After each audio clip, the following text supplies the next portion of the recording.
Welcome to the granddaddy of all collector car auctions, Barrett-Jackson Scottsdale, where art meets the asphalt and automotive legends take center stage.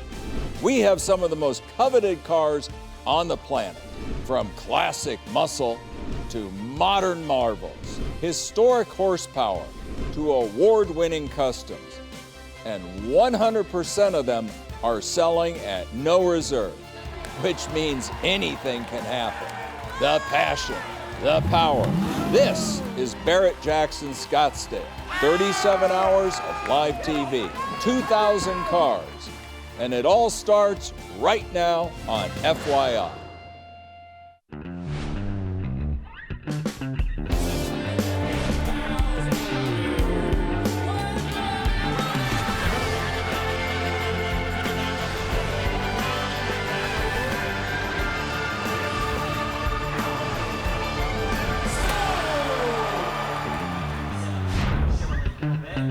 Welcome to Scottsdale, Arizona, in the Valley of the Sun, where this week upwards of 2,000 collector cars will find new homes at the Barrett-Jackson Collector Car Auction. Since before the Christmas lights were put away, Westworld's been a buzz of activity, erecting tents, checking in cars, setting them in place. Also, people from around the world could come and be part of the world's greatest collector car auction. So welcome inside the auction arena, which it's just Tuesday and it's already packed with folks hoping to perhaps have their hand raised and their name called to take home a dream ride. I'm Mike Joy, and 20 plus years here, it never gets old. It's always fun, always a lot of great anticipation. As I'm joined by Rick DeBrule, Tyler Hoover, and April Rose, and yes, he is back, fully restored, fully repainted, with his knowledge base ready to share with you. Let's put the glasses on and welcome back our buddy Steve Magnante. I'm thankful for all the positive thoughts and the medical professionals who kept my lights on, so I'm glad to be back, and let's get to it. And since Steve is our style guru, we've got to wear glasses in his honor. And you know, over the last couple years, the most common question I get on a regular basis is not how much a car is worth, but when is Steve coming back? So to have Steve back on the block with us, quite frankly, makes everything right in the world. Absolutely, we're excited about it. So I'm resto-modding this leg, so I'm gonna send a lot of time in the anchor seat. We're gonna send Rick, Steve, and Tyler to the block. April's gonna go out and find some cool cars to preview, and let's all watch Barrett-Jackson sell some cars, beginning with this 1989 GMC C1500 lifted custom pickup. Yeah, we're going to see no shortage of pickup trucks as they cross the block here at Barrett-Jackson over the course of our 5 days of coverage. And the fact that this one is lifted means it fits just right because there are so many customs. In fact, yesterday we had two vehicles, I should say, hit the $50,000 mark, and I believe both of them were pickups. So pickup, there's no shortage of them here, especially customized. Well, this one is the GMT 400 chassis, or the old body style, and it was definitely the truck of choice for when I was in high school as far as used vehicles, but now they're becoming classics, and this one definitely done to a very high degree as far as the lift, the paint job. It looks fantastic. Yeah, as always, it's just a question of what generation do you like. You know, for some people, when they grew up in the 70s, that's the trucks they want. But if you grew up in the 80s, well, then this is the body style that you're most comfortable with. This one was built on a powder-coated frame. Nice work all the way around. They didn't get too carried away. For example, they didn't do a disc brake conversion on the back. So it's not a top-dollar truck, but it's a lot of fun. I mean, this is a fun truck to go out, buy, and then drive.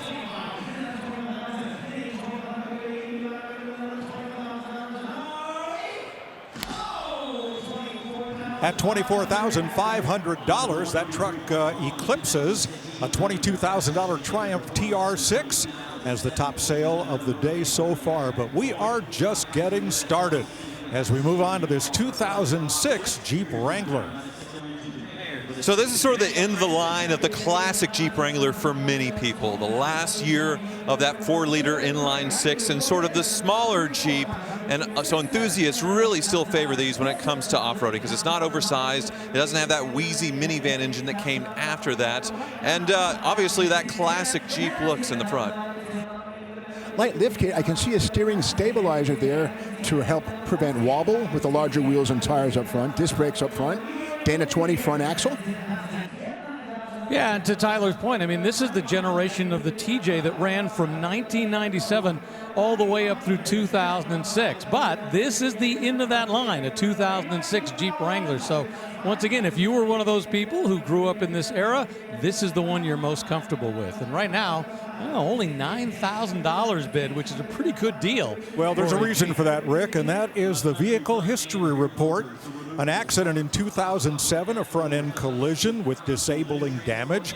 So this Jeep has been rebuilt, and certainly that history, which we will disclose for you as we go along with these cars, that will hold the bid back. And what's happened with this is they've taken somebody that, a car that might have had a few issues with it, and then they've put it back together and they've modified it and they've changed it. For example, they put a 3-inch lift. We've got those big LED lights on the front, custom high clearance off-road fenders. So not just bringing it back to its previous stock form perhaps, but making even better. I have not seen this accessory on a Jeep in years, but yeah, this Jeep even has a bra. They wanted to keep rock chips from happening. Interesting. And it's a body kit. We can see that the frame and the body have been separated by about 2 inches, courtesy of the spacers right here on each corner at each mount. $10,000 is the hammer price for that Jeep. And here's somebody's idea of becoming Steve McQueen. No, it's not a Porsche 917. It's a 61 Ford Falcon two-door. Yeah, what a great little toy this is. I mean, painted up in the Gulf orange colors, got that number 7 on the side. It's a Falcon. Obviously it's been, worked up just a little bit, but in the grand scheme of things, it's just a Falcon, a two-door sedan. Underneath the hood, a 302 cubic inch engine. The second year for the mighty Falcon, which arrived in 1960 and would become the bones for the Mustang in 1964 and a half. Underneath every Mustang is a little bit of Falcon. Yeah, I don't think the first generation had the option for a V8. That came with the second generation with a 289. So 302, optimistic for the time. Also, I don't think the Gulf Racing came until the late 60s, 67 or so on the Fords. And but why not, right? That's it. This is all about whimsy. I mean, in reality, it's got some fun wheels, got a V8 engine under the hood, but what you're really buying is the paint job. Because wherever you go, people are going to love this thing. I mean, any place you go, I've seen golf carts painted up in these colors, and people absolutely love them. And take a look at the number. We're closing in on $20,000. Well, it has an upgraded 302 V8 that no 61 Falcon ever had. Automatic transmission, 17-inch wheels and tires. I do see drum brakes up front, and the 4-lug wheels are up front. The 5 lugs in the back with that small rear axle. It's not small, but it's an 8-inch rear axle. Pretty rugged piece, larger than what would have been there from the factory. Like the wheels with dual pattern bolt patterns. Trying for $20,000 and coming up just short at $19,500. So make some notes because we are going to be here all week through Saturday with coverage on FYI. Today, tomorrow, and Thursday. Friday, 5 hours on the History Channel. Then 5 hours on FYI. And Saturday, 10 hours of coverage all on the History Channel.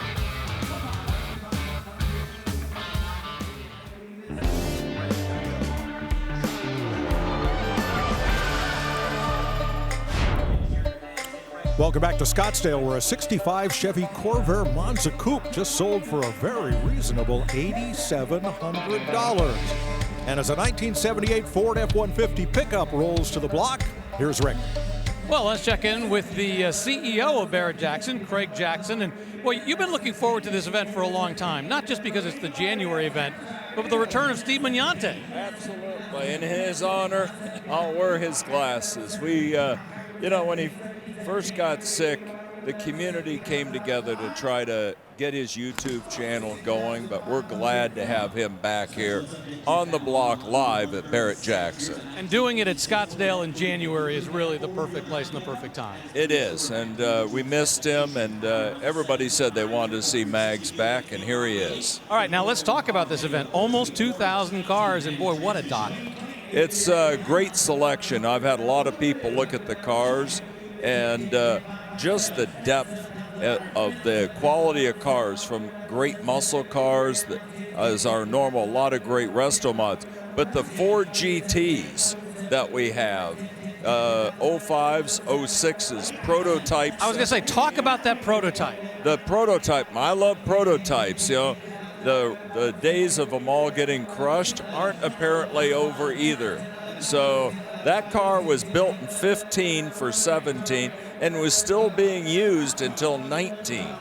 Hand-laid carbon fiber, you know, that is truly a piece of history. And the Mark II, which is a prototype, was a street car converted, and you're buying it straight from the Ford Center. So to have that piece of history, and it's coming right out of Ford's Heritage Center, is really cool. And a great gull wing as well, a Mercedes gull wing. Yeah, you talk about the cream of the crop, one of the best gull wings we've ever had. And the hammer price, now that was a late consignment after we had closed down Charities, but the gentleman decided to donate it after we'd been consigning it. And we threw in our sellers' commissions, and all the net proceeds will go to the California Highway Patrol's $11.99 foundation. It does have a buy fee, though, because it's a later car, but we wanted to help the California Highway Patrol. So once again, a typical Scottsdale. 1X, what can you say? I mean, the depth of the charity cars here are phenomenal, with all those proceeds going to Tunnels to Towers. So once again, great cars, and we got great weather, beautiful. So this is going to be a great week here in Scottsdale. Knock on wood. All right. Thanks a lot, Craig. You need to get back to work, and we need to get back to the block. Thank you, Rick. That 78 Thank you, Ford sir. F-150 did 16.5, followed by an 86 Ford F-350 at 12,500. Here is one of the 6,502 1978 Chevy Corvette Indy Pace Car editions. That's right, Mike. These cars had sequential VINs from 1 to 6,502. The final 6 digits in the VIN are there. And more up front, the front tire, the fenders on these were trimmed right here for the larger tires. The 60 series tires at the factory, they trimmed the lip right there so it wouldn't rub. Found only on the pace car with those wheel and tire combination. Well, and Mike, you mentioned the number that was built. The reality is that was far more than they were planning. It was supposed to be a limited number, but it was so popular, they're like, what the heck, let's keep building them. And as a result, they built far more than they originally expected to do. It seems like there's more of these still existing than non-Indy Pace Car editions, because so many were put away as, you know, collectibles. One of the first probably thought, buy new, I'll put this away, it'll be worth a lot someday. But since they made so many, really not the case. But credit to this one, it does have almost 30,000 miles shown in the odometer, so somebody actually did drive and enjoy this one for a bit at least. This was a category that I'll call the self-aware collectible, because it's fully aware that it's supposed to be collectible. In fact, the Wall Street Journal put these on the cover as being collectible investments. This one was sold new in Fort Worth, Texas, and it's had the same owner here in Arizona for the last 19 years. And that same year, they did have the silver anniversary edition, but the pace car is the one that gets all the room and the attention. $25,000 is the hammer price. Now here's a little history. Notre Dame football coach Knute Rockne joined Studebaker in 1928. They named a car after him and produced it for 2 years, and here it is. It has been modified, of course. You're right, Mike. 32 and 33 were the 2 years for the Rockne. Still has the original frame, but aftermarket coilover Pinto Mustang 2 front suspension and a small block Chevy under the hood. Yeah, of course, Knute Rockne, the great coach of Notre Dame, and he actually died in a plane crash in 1931. So when this car came out, it was really more of a tribute in using the name. The reality is, you know, I spent a lot of time around cars, and I never knew that there was a 33 Studebaker Rockne, one of those names that escaped me.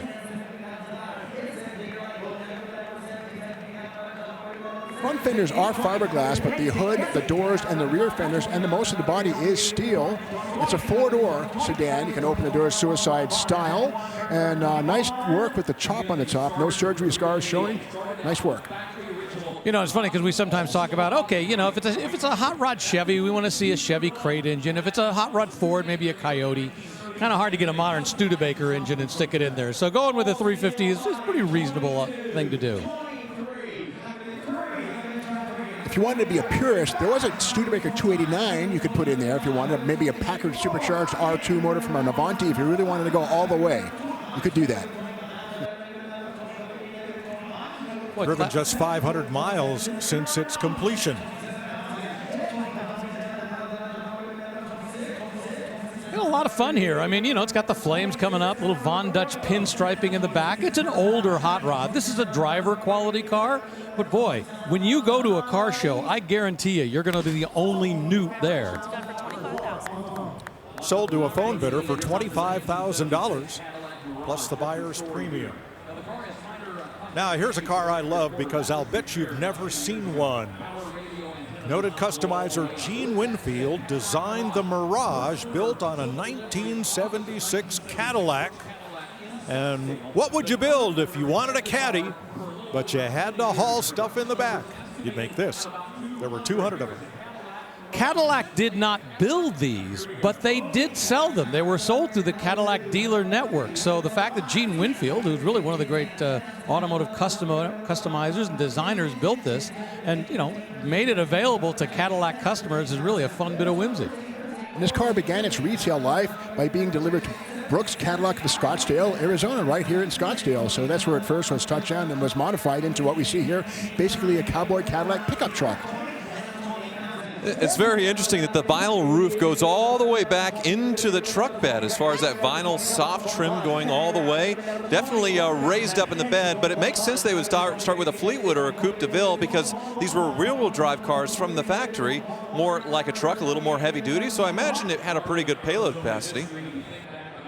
It still has the coil springs in the back. There were some commercial chassis Cadillacs for hearses and stuff that would have had leaf springs in the back, but this still has the stock Cadillac coil spring suspension and the big 500 cubic inch V8 up front. Yep, still there.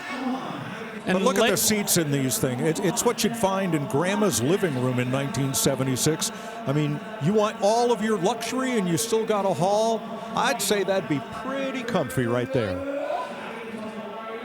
Yeah, pillow top, tufted, still all the Cadillac luxuries as far as the faux wood, the climate control, the radio, and a plaque from the original owner, whoever ordered this thing and purchased it. $20,000 is the hammer price for that 76 Cadillac Mirage. One of the cars coming up is this, a 1968 Mercury commuter station wagon with its factory 390 V8 automatic transmission at just under 90,000 actual miles.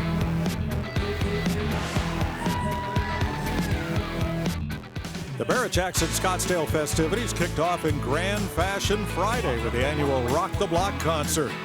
The show was opened by multi-platinum singer-songwriter Chase Rice.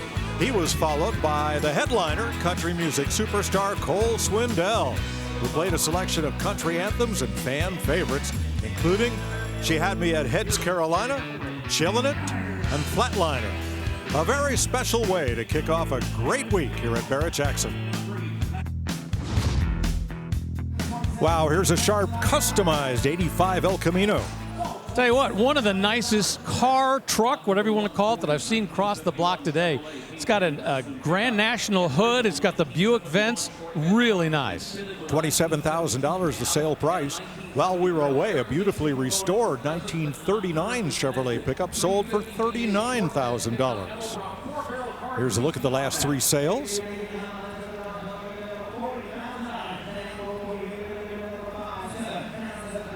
And moving to center stage with its 6-inch suspension lift is this 71 Chevy K10 custom pickup. Some light modifications beyond the suspension. This is a 350 with HEI ignition, Edelwalk 4-barrel carburetor, turbo 350 transmission with the transaxle, 4-wheel drive, of course, 6-inch suspension, 35-inch tires. Yeah, a bit more of a driver quality on this one. They rhino lined the grille to make it a little more rough and tumble, as well as the bumper. Definitely a driver, sort of a used paint job where you can actually go off-road and enjoy this thing. But it is a short bed, so that does make it desirable. I wonder if it was cut, though, because most of these K four-wheel drive trucks were long beds. Well, now, if you're a specialist in these trucks and you wonder what you're seeing, we're told this is a 71 short bed truck with a 1972 cab and a 1970 grille. So a little bit of this, a little bit of that, but they've stuck within the same range of this truck. You know, this body style came out in 1967, went all the way through 1972. So this is the most desirable era, but as Mike just pointed out, it's a little bit of this, a little bit of that. But, you know, what hot rodder hasn't done that? You know, work with what you've got laying around the shop. Internet bidder, lower right. You can bid by phone, you can bid over the internet, or come here and bid in person, or have Barrett Jackson enter your bids for you by proxy. Well, if this is a factory short bed, as said in the description, then all the bones are here to build a crazy custom that we see $250,000 and up when they're done up to a high quality. So good starting point here. Sold for $22,000. You remember the old slogan, wouldn't you really rather have a Buick? I know April would. Oh, it's one of my favorite, Mike. Right now I'm in the pre-staging lanes where anyone can come and check out these beautiful rides like this one right here. 1932 Buick Custom. It's a pre-war car. It is just so cool. All the details on these cars are very well thought out. And it's just, you got the straight 8 symbol right up top on that hood ornament of kind of a floating Buick right there. Pod style headlights. These are sort of auxiliary lights because back in the day they weren't that powerful. So if you ran into some weather, you want to turn those on. Of course, huge sculpted fenders. These louvers open up to let heat out of the engine. And this is where it gets custom. It used to be 4-door. Now it's a 2-door, and they cut the roof. So anyone who's sitting there, you're going to get the weather. You're going to get wet if it rains.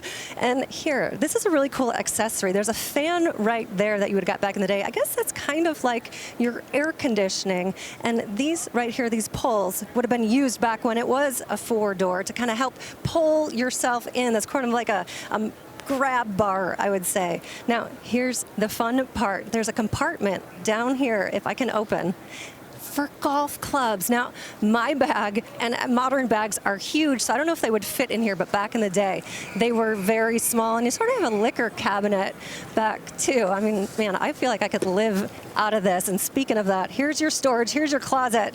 That's where the word trunk came from. This is just such a beautiful ride. You got Buick emblems right there, the old school Buick right on that 18-inch spoke wire wheel. Man, Mike, they don't make them like they used to, do they? Now, I know you're a Buick girl. Would you trade your Grand National for that?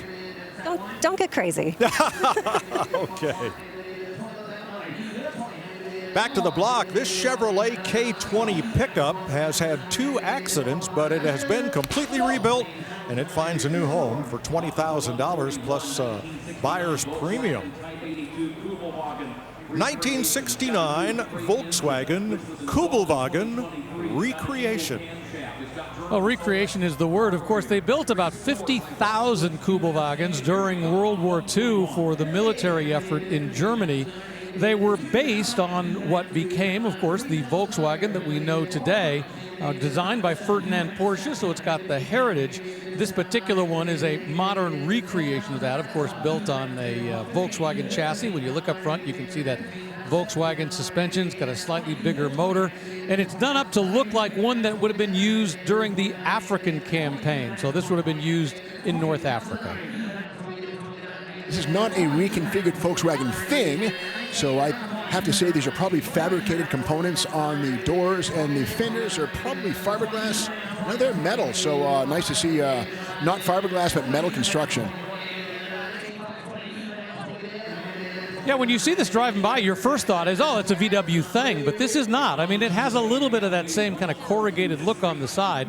And if you look back here, you can see that the engine, it has been modified. This is the traditional 36 horsepower style shroud that goes over it, but it's got a better carburetor, more horsepower, so it, it's designed to have a little more oomph than it probably would have had during World War II. Yeah, maybe a lot. This is a 1800cc EMPI engine in this one. And all of the markings are historically correct for 1942 and the 27th Fighter Wing. And one thing we have to point out are these things right here. You know, during the war, what they were doing was they were trying to limit the amount of light that was coming off. So, if there was a plane or something above coming down and being able to look at it, it limited the light. In the United States, they even had these on some cars, and these were very common when you were overseas in the military campaign. $20,000 seems to be a popular price in the first hour of coverage here. Barrett-Jackson began selling cars yesterday and will continue through the weekend. We'll be on the air today through Saturday to show you as many of them as possible. All right, let's go to Dearborn for this custom 1973 Ford Mustang sports roof. Well, 73 was the final year for the big Mustang before the Mustang II arrived in 1974. This one has a 460 big block, but the VIN has an F in the 5th spot. So has a Bona 302 small block. It says 429 Ram Air on the top of the hood. Has some freestyle hot rodding touches. Of course, the louvers here are probably from a Buick application, not sure, but cool hot rod. Well, here's the question, Steve. You know, the 1973 Mustang doesn't get a lot of love. It was big, it was bulky, but then along comes the 1974 Mustang II, which, while it doesn't get much love today, sold in huge numbers. All right, which one's better? 73. You want the originality. Make mine Boss 351. In fact, there are some Boss 351s that will sell this week, so this ain't one of them. And this has a much bigger engine in it. I mean, that's part of the custom touches on this, correct? The big 460 was not born there. Yeah, the Mach 1 badging on it as well. So they just put pretty much everything. It's the greatest hits of the Ford Mustang 1973. Let's put it all in there. Why not? Looks cool to me. You know, when Ford redesigned the Mustang for this platform, 1971 through 73, it was designed to accept the Boss 429 potentially, although 429 would fit in there 1 year only 71. After that, it was all small blocks. And in many ways, you know, this is the Mustang with that engine with the power that people really wanted. And at $32,000, that Mustang custom sports roof finds a new home. We're going to stay in the Ford family for this 1964 Ford Galaxy 500. This is the car where Ford invented the name sports roof to describe the fastback version of the two-door Galaxy. That's right. This roofline arrived in 63.5. And indeed, this one was born a C code, 5th digit, so it's a 289 two-barrel car. Now it's a 302, but again, it bolts right in, same basic size externally as the 289. Of course, the Galaxy name at that point, everything was all about the space race. You know, they started building the Galaxy in 1959, built it all the way through 1974. But of course, they couldn't just make it, you know, standard. It was kind of like the Beatles. They had to spell it differently. So it's that IE on the end. But going back to the point that calling it a Galaxy was all about playing into the space race, playing into people's desire to be looking forward and, you know, having that aeronautic feel to it. A lot of jet stuff in the 50s, space in the 60s. And the Galaxy 500 denotes the sporty interior with bucket seats. And this does have disc brakes up front, drums in the back. Disc brakes have been added. This would have had drums all the way around. But one thing that these come from the factory with all of them is a 9-inch rear axle. Beefy rear axle, probably has a 3.0 axle ratio in it. So great looking car. And again, small block under the hood, but love that roof line. Big on NASCAR. Exactly. Well, yeah, that's the whole reason for the sports roof. That fastback shape. For Daytona and Talladega, you could arguably say this was the first of the aero cars for NASCAR racing. And of course, the sports roof name we come to associate with the Mustangs that came later with a much more severe fastback. But of course, you know, the sports roof name is, well, like you say, we get it started right here. And of course, this is the second generation of Galaxies. It started in 60, when I think went through 64. I'd say that's a deal at $18,000. The Barrett-Jackson Cup is back this year. From hundreds of applications, 47 vehicles were handpicked and on hand in Scottsdale to compete for the ultimate Best in Show and People's Choice Awards. These custom car and truck builders are the very best from across the country. 5 finalists are being chosen from this amazing collection of vehicles, and the winners will be announced during our live Saturday coverage on the History Channel. On Monday, the first finalist was announced. It's this very slick 1940 Ford truck. This was a Good Guys Truck of the Year finalist, powered by a 427 cubic inch Roush engine, backed by a TKO 600 transmission. Good luck on Saturday. We'll see if this beautiful Ford truck will win Ultimate Best in Show. Just moving off center stage is 2009 Mercedes-Benz SL550 Silver Arrow, but this one has 2 accidents in its history, both front-end hits and one rather serious, so it's all been rebuilt. Let's see what it brings. Well, Silver Arrow, what they're referring to is the Auto Union race cars of the 1930s, which of course were silver. And as legend has it, the story goes that they were trying to save weight, so they stripped off all the paint and they just ran the bare metal, which was silver. And that became the official color for Auto Union, and of course moving on through Mercedes-Benz as well. But that's where the Silver Arrow Edition name comes from. The side profile on this car is wonderful. Long nose, short deck, big V8 under the hood, 500 horsepower. $16,500 for that Silver Arrow. Well, let's go back to Detroit for this 68 Chevy Nova in Grecian green. We said it before that in Spanish, Nova translates to no go. Well, this one does go. Although it was born with a 6-cylinder way back in the 1968, now it's a 350 crate engine with probably about 350 horsepower, so twice what the original 6-banger would have had. Well, and the great thing about these is, you know, they're relatively small and light, so sticking that big engine in there, you get a little more oomph on the line, which is why an awful lot of people like this. That color, by the way, is Grecian Urn, and it's, you know, I don't know where they got Grecian Urn out of it, but it's a great kind of a soft green. I really like it. It's got that flat black hood, and of course, this is the 3rd generation of the Chevy 2, the Nova line. This particular generation was produced from 1968 through 72. And of course, the important thing in 1968 was when they went to this body style, you know, the more sleek line that the full-size Chevys had introduced in 1965, and both the Chevelle and the Nova shifted to this look in 1968. I'm seeing some whimsy here. It's the Cragar Edition. Nothing existed like that. It has Cragar SS wheels, day 2 wheels, but the Cragar Edition is not a real thing, but I like the idea, playing with some history there. It's a 10-bolt rear axle, and I believe the original monoplate leaf springs in the back, so get ready for some axle hop with that 350 small block under the hood. And there they are. The monoplate means that it's a leaf spring with only one leaf, not multi-leaves. So it was GM's designed to save cost and theoretically give you a smoother ride without the squeaks of leaf springs rubbing against each other. Well, these got axle hop, but for normal use, they're fine. So how complicated is it to put that bigger engine or a larger engine in one of these? Well, it can bolt a 454, and if the motor mounts are ready to go, a lot of engine bay can be done pretty quickly. Top seller of the day at $40,000. Well, let's take a peek out at the McGuire staging lanes. Last opportunity for potential bidders to get a good under the hood and inside look at these cars before they roll to the block. Maybe talk with the consignor or their representative and get a little more insight as to what they might bid to take that ride home. Here's a 1986 GMC K1500 custom pickup.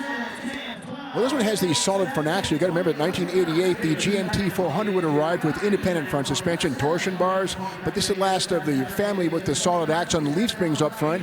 Got a bit of a lift kit, and not one but 2 steering stabilizers right there to temp wheel shimmy from these big tires and wheels in effect. Yeah, we're getting towards the end of this generation of truck. You know, it was basically built from 1973 all the way through 1987. So this 1986 edition is the second to the last year for this generation. But in many ways, it was a style that hadn't changed significantly during that time, from 73 all the way through 87. And this one, tell you what, it's got a big lift kit, but underneath it actually looks really, really nice. The front suspension looks nice. We've got a little chrome element over the differential. So while I'm not sure when it was built, how many miles on the build, but it shows very, very well. And it's got black paint. So if there's a flaw, you're going to see it. does say here that a potential vehicle rollover on April 6, 2015, long time ago. So potentially the cab's been replaced. No harm done. It looks great to me. Excuse me, Steve. That's an odometer rollover. The car did have a minor damage, but not a rollover. Just the odometer that's rolled over. Thank you, Mike, the proofreader. The odometer rollover isn't nearly as painful as the regular rollover that happens on one of those things. But, to your point, even if it had been, there's so many aftermarket parts available. But, boy, look at the price for today.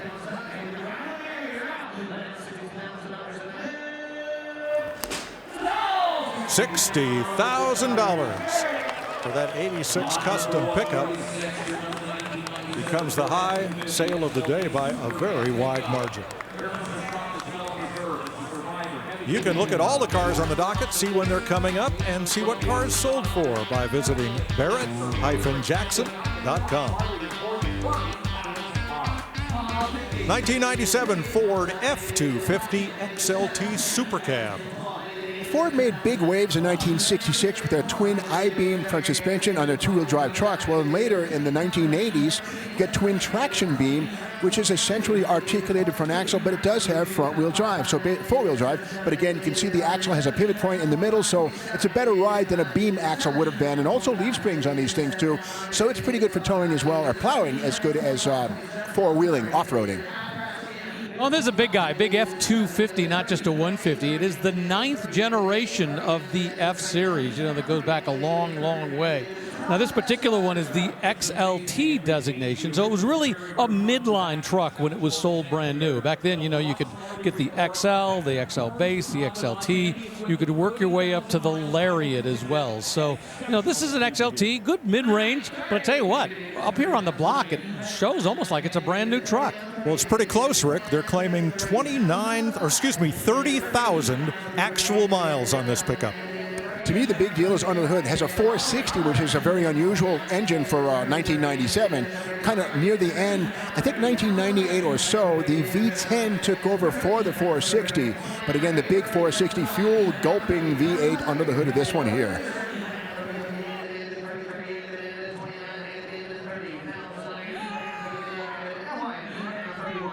Looking in the bed, it looks like the bed's been used just a bit, so somebody did haul something during those 30,000 miles, but boy, whatever they were hauling, they kept in the bed because the paint looks really, really strong, and I think that's why we're seeing pretty good money here. We're $31,000 for a truck, that hasn't been jacked up. It doesn't have a 6-inch lift, doesn't have big wheels and tires on it. $32,000, somebody just paid a little more than $1 per mile for that nice pickup. Welcome back to Scottsdale, where a big black 85 Chevy K10 custom pickup is now center stage. Yeah, beautiful presentation, nice paint. Lovely paint, actually. I can't see a flaw on it.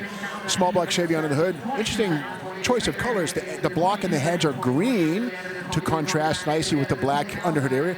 Aluminum Edelbrock intake with the Edelbrock name highlighted in green. Headers on this one.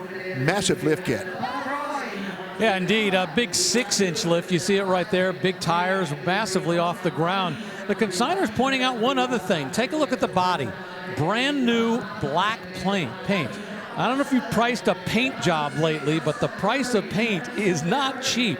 So when they can tell you it's a brand new paint job, these days that's a $7,000 to a $10,000 investment alone, depending upon where you got it done, and it easily could go more.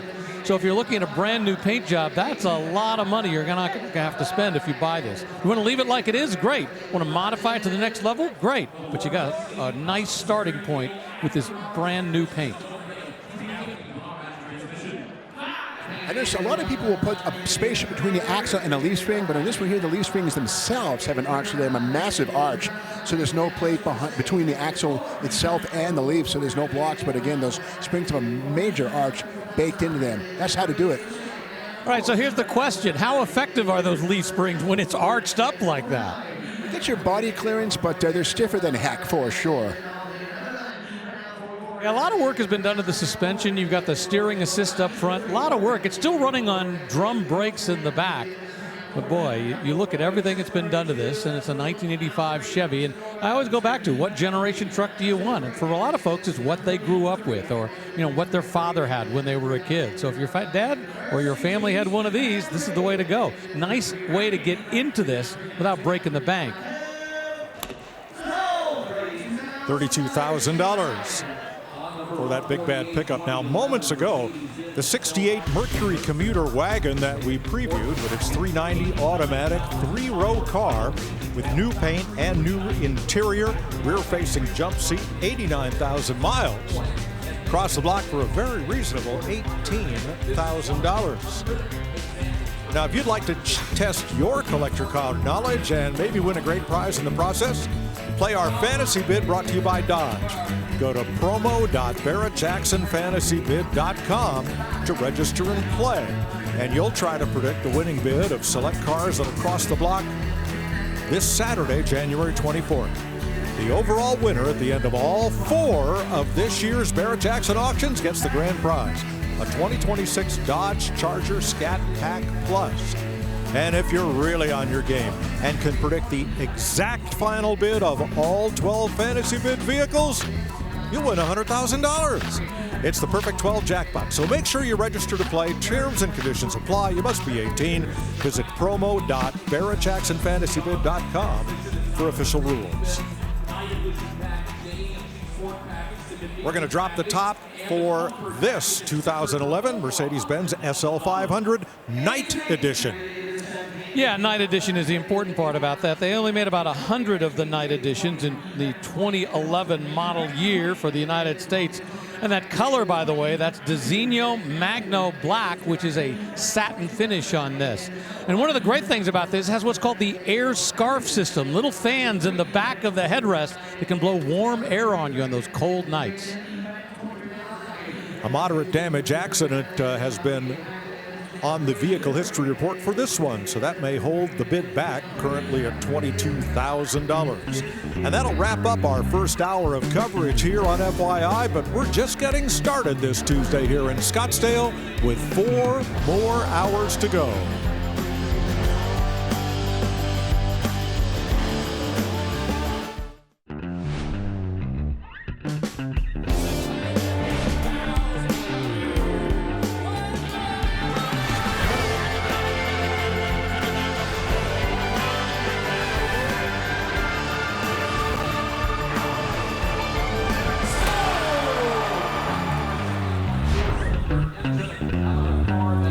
Welcome to Scottsdale, Arizona. Beautiful scenery and beautiful cars at the Barrett-Jackson Collector Car Auction at Westworld. On the northeast corner of the 101 up by North Scottsdale, folks have gathered from all over the world to see nearly 2,000 collector cars and trucks cross the block, all selling at no reserve. I'm Mike Joy with Rick DeBrule, Steve Magnante, Tyler Hoover, and April Rose to guide you through our coverage now through Saturday on FYI and the History Channel. Let's go to the block where this is a 1926 Chrysler 4 Model 50. Chrysler was founded in 1925, so this is the second year of operation for Chrysler. Standard features were front wheel brakes. These are contracting drum brakes, not expanding internal discs or drums, but those brakes are on the front and rear. A novel thing for 1925 as Chrysler made them standard equipment. All right, a little automotive history. Chrysler was created out of the ashes of the Maxwell Automobile Company. They acquired Maxwell, created Chrysler, and before they started building the Plymouth, you might say this was the transition car. Plymouth, I believe, came along in 1928, and so as a result, this was the inexpensive car they were building. Essentially a Maxwell, they were now rebadging and calling a Chrysler. A 4-cylinder engine, hydraulic drum brakes, not mechanical like you'd have on a Ford, but pretty advanced for its time. I believe an all-steel body, no wood in this body. This car was restored in 2008, and it's had the same owner for the past 7 decades. And I can tell you, whoever's had this has treated it well. This shows like a very fresh restoration. The bright work, the chrome is really nice, the paint is good.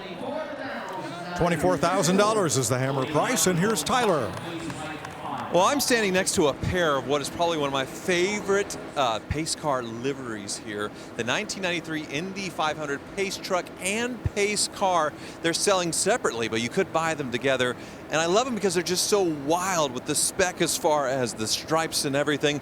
But they're very different. Obviously, one's a truck and one's a Camaro. But this one, the truck has been modified. So under the hood, 5.7-liter V8. No real performance modifications from the factory on these trucks. They made about 1,500 of them, but this one's been hopped up with a hotter cam and a lot of performance modifications and lowered. But then you go to the Camaro, it is very, very stock. So the Camaro LT1 V8 under the hood, the same crazy graphics on the outside with this fourth generation, but on the Camaros, they also did it in the interior. So you have that very 90s, you know, like a cup you would have had at a fast food restaurant sort of look on the interior. And this one, all very, very low mileage. I think 50,000 miles on the truck and less than 10,000 miles on the Camaro. I really hope somebody buys these as a pair because it is so cool. Now they're selling individually, and they'll be on the block about 14 cars from now. If you like the Pontiac Solstice and Saturn Sky, this is the one you want. The high horsepower GXP version. That's a 2-liter inline 4, which makes 260 horsepower. Has variable valve timing, wherein the cam timing is adjusted for torque or horsepower depending on the needs. Direct injection, and again, turbochargers to make the party 260 horse out of 2 liters, which is truly high performance. Yeah, of course, the Solstice was built between 2006 and 2010, and as Mike was pointing out, it was the sister car, corporate-wise, of the Saturn Sky. It was also a corporate twin for the Opel GT, which is the platform that this was based on, and there's a Daewoo that was also based on this platform as well. You know, unfortunate that with this point, Pontiac was going away, Saturn was going away, but what a great attempt to come up with a nice, low-cost, small, fun little sporty car, which is exactly what the Solstice was able to do, especially with this GXP edition, where you have the additional horsepower. Vehicle history report recalls minor damage to the rear end in a collision and less than 15,000 miles. Now it has a new home for $20,000. Well, let's go back to the fat-fendered cars of the late 1940s for this 1947 Mercury 8 convertible. Mercury, of course, was the upscale Ford. And longer wheelbase, larger engine, 255 cubic inches here versus 239 in Fordland. 3-speed manual transmission, but a beautiful restoration, just really crisp. The chrome work, which is incredibly expensive to get done, just absolutely flawless. Great looking car, nice resto. And what you're looking at is a post-war build with pre-war styling. Of course, we've talked a lot about the fact that they didn't build cars, for the most part, for civilians during World War II. Automotive production stopped in about 1942, and when it started back up in 1946, they didn't have anything new because they had been busy, you know, turning things over to the war effort. So the plan here was to build the old cars, put a few new styling touches on them, but for the most part, wait until the new stuff came out, which in the Ford world happened in about 1949. And while this car had an electric starter, at the front there's a vestige of the old days. The hand crank hole still there. So if it ever had electrical problems, you could crank it over by hand if it all has failed. Model T, Model A, echoes right there in 1947. Flathead V8, 239 cubic inches, 1 2-barrel carburetor, and a 3-speed manual transmission. And of course, the Mercury was supposed to be a step above the Ford. As the story went, it had better shocks, it had better equipment underneath, sound deadening, and it had a little bit more chrome. So having the Mercury, well, it wasn't just a plain Jane Ford. This was a step above. Of course, this the next to last year for this chassis. 49 brought a whole new deal with leaf springs front and rear, open drive. This still has a transverse leaf springs all the way back to the Model T, and the torque tube next to last year, 1947. $23,500. Doesn't surprise me at all that April Rose has found one of the most beautiful cars here. Oh yeah, we're getting James Bond vibes right now. 2012 Aston Martin Virage. Now they only made these for 2 years. They're hand-built, beautiful quality, over $200,000 new. Now check out these functional hood vents right up top. It even has carbon ceramic brakes. I mean, this is a high-end build. You got those bright red calipers poking through.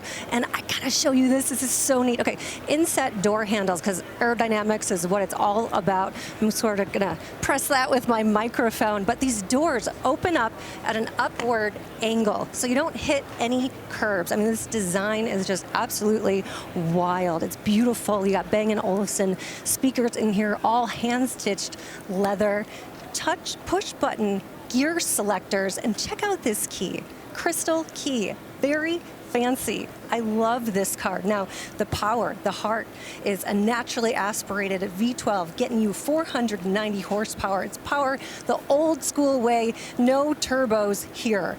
And you know what, Mike? I feel like you kind of have that James Bond villain look. You would be cool driving this. I love that car. The reason the doors open slightly upward is so that they don't scrape on the curb. Nice engineering. As folks enjoy the sun and the cars here in Scottsdale.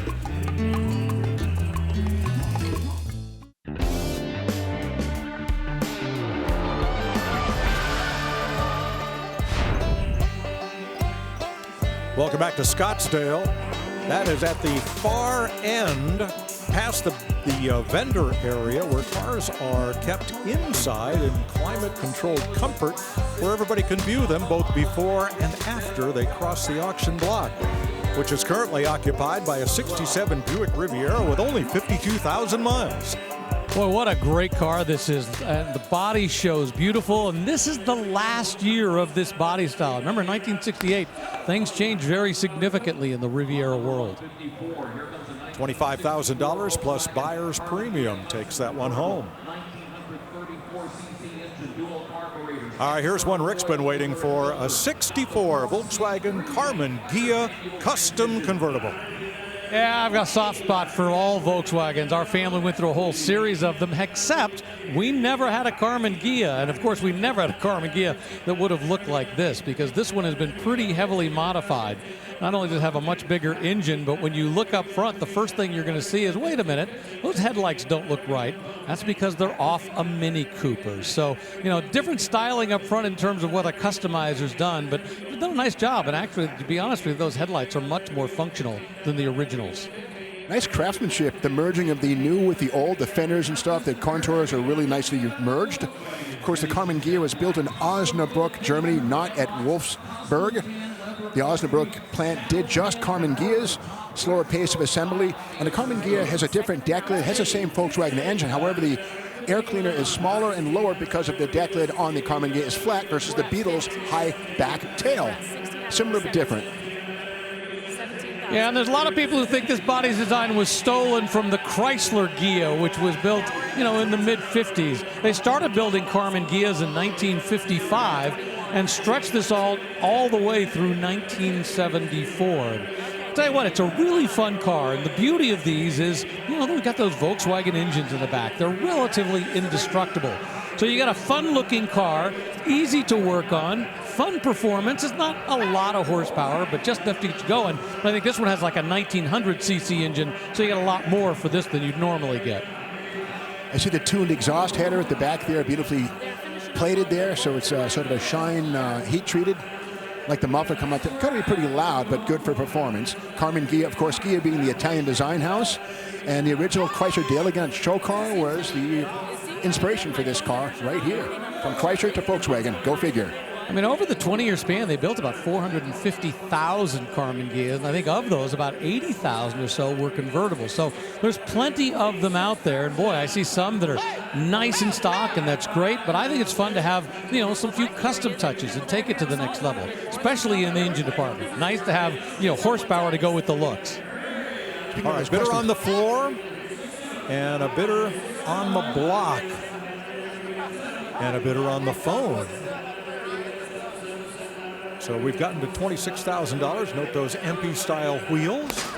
And there it goes, $27,000. And there's the winner.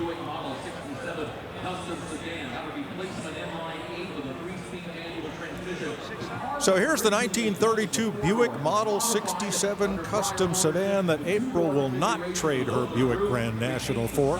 And I can't say I blame her, but boy, what a beautiful custom classic this is.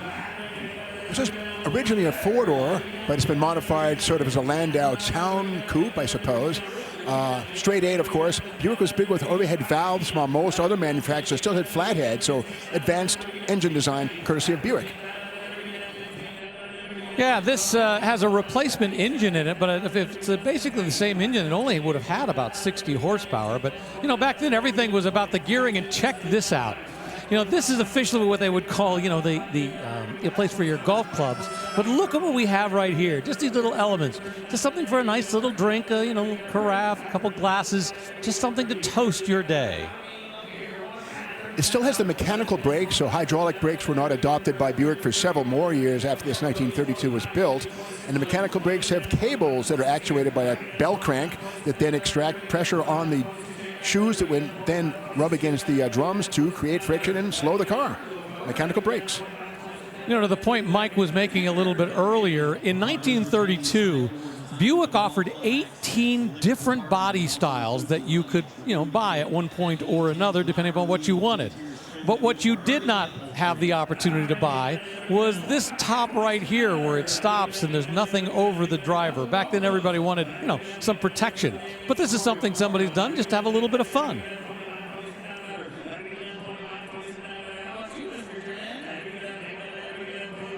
Of course, this was the mid-range for Buick back then. They had the Model 40, 41. This, of course, is the 67, or you could work you up to the expensive Buick of the day, which was the Model 80 or the Model 90. And here at the back of the car, the term trunk is brought home by the fact that this does have an actual trunk, which is where you put your items inside of that. That's the trunk, and thus the name seen here for the first time, of course, embraced by everybody now. The trunk is the back of the car. Well, that is a lot of classic car for $25,000, which is the hammer price. Now, as we work our way towards Saturday, the cars will get more expensive, more detailed, more craftsmanship, and they will certainly draw more money.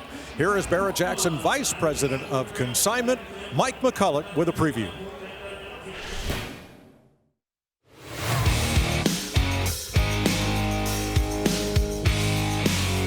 We have a 1970 Plymouth Barracuda Custom Coupe known as Notorious. It's powered by a Dodge R5 P7 NASCAR engine, producing an astounding 900 horsepower and capable of revving to 9,000 RPM. Notorious is finished in striking Kalalua green with extensive full-body metalwork, a painted underbody with massive rear wheel tubs, and an aggressive stance and show quality fit and finish. Inside showcases a completely handmade custom interior with a combination of custom steel and high-end leather with Dakota digital gauges. It's been a Good Guys Top 10 finalist at SEMA, a SEMA Battle of the Builders finalist, and the best part about this 1970 Plymouth Barracuda, known as Notorious, it's selling with no reserve.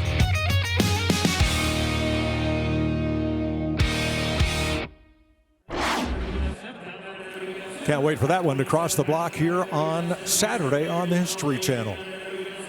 Back to the block for this bright yellow and white 55 Chevy 210 Custom. 1955 was a pivotal year for Chevrolet, first year for the 265 V8, moving out of the six-cylinder days of 54 and previous. And of course, this body style right here, lower and meaner and slab-sided versus the more tubbish 1953s and 4s. Has the V8 265 under the hood. I see discs up front, drums in the back, but a nice little sort of hot rod, I would say. Well, I really like what they've done with this because they've customized it. I mean, the fun yellow paint, yellow interior, but they've kept that 265 cubic inch, the original Chevy V8 small block under the hood. That two-door sedan finds a new home for $28,000. And here's a 1983 Chevy K10 pickup with a 5.3-liter LS engine swap and a 4-speed automatic. This would have had a 305 or maybe a 350, but the 5.3 is a much better engine. Aluminum cylinder heads, a better blower end, and these engines are capable of withstanding 500, 600 horsepower. This one's lightly modified, but the LS is a better engine than the old school 350 by many ways. And why is that, Steve? Better cylinder heads, better rods, and just more capable of cross-bolted mains, just a sturdier platform. Give a turbo on these things and they live. Of course, it's got a big lift on here. I think it's about a 4-inch lift, 35-inch tires, nice fresh red paint. And once again, I know I keep pointing this out, but these days paint is expensive. So when you've got one that's already been painted, it's a nice advantage. You're saving yourself money because, if you look at something you want to buy and you go, oh, all it needs is a paint job, boy, all it needs is a paint job. It's a quick $10,000 bill, and in some cases, a lot more if you really want to do it nice. By the way, I'm looking at the springs as they're rolling by inside, and it still has the factory shipping label on it. So I don't think this has been used very much.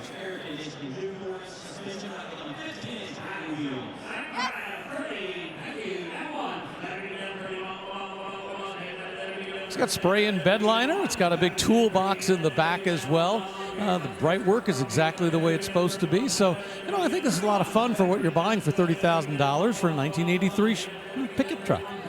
Also has the dual gas tank option where there's a fuel filler on the left and right-hand side. The only trouble with that is pulling up to the gas pump. You can't go wrong. You can't go right. You choose. And the hammer falls at $30,000.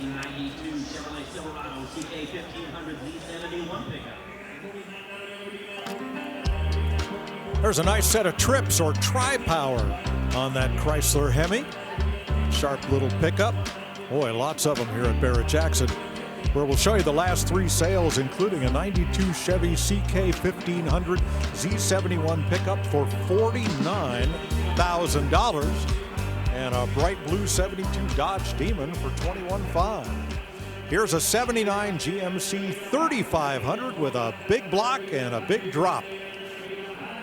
Well, that's right. It's got that big 454 cubic inch engine under the hood, but that's because this is a big truck. I mean, we see no shortage of 1500s crossing the block, the occasional 2500, but now we've got the 3500, the 1-ton version. And to feed those 454 cubic inches, 2 tanks, a filler on both sides. So once again, you can't go wrong pulling up to the fill at the gas pump. I love the fiberglass fender extensions here to accommodate the dual rear wheels. Yeah, dualies in the back, and of course the purpose of those dual wheels, the dual tires in the back, has 2 different purposes. The first, of course, is to distribute the load, so it's not all weighing down on just one tire on one side. But a second reason, and perhaps just as important, is the safety factor. When you've got a big load and you're hauling something, especially in larger trucks, the ability to have one tire blow and have a safety tire next to it really helps significantly. And I love looking at this thing. I mean, that beautiful white paint job, it's been lowered. And I think about what this truck was purchased for, this big 1-ton dually. Early in its life, it was a workhorse.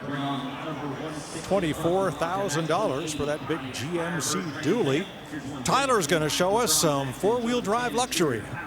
Thanks, Mike. Yeah, 1984 is my favorite year of the Wagoneer because it's the first year of the Grand Wagoneer cementing its original luxury SUV status. But this one's even more special because it's been restored by Wagon Master. So they are starting to restore modern SUVs. We're seeing more and more of them at Barrett-Jackson, and nowadays they charge about $100,000 for this level of quality. So not only is it a repaint and new wood, if you look underneath, they take the body off the frame and completely redo it there as well. A family loved this thing. They commissioned Wagon Master to completely redo it, including a new Jasper V8 engine, so a crate engine under hood with some upgrades, but also the interior completely redone and modernized. You come look inside, and this is why I love the 1984s, because they still have that classic looking interior. You can see how nice it looks with the new seats, I believe the new carpet as well.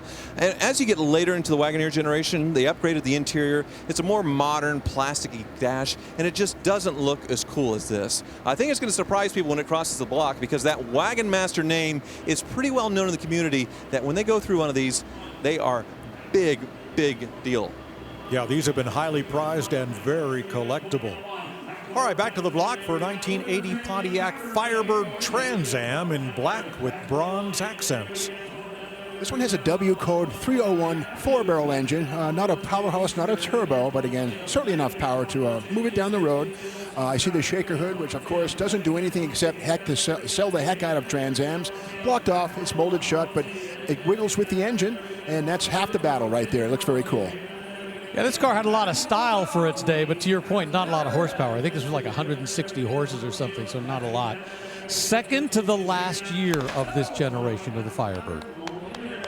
$21,000. The hammer price. Goodbye for that Trans Am. When we come back, we're going to see those Indy Pace vehicles. One car, one truck that Tyler previewed earlier.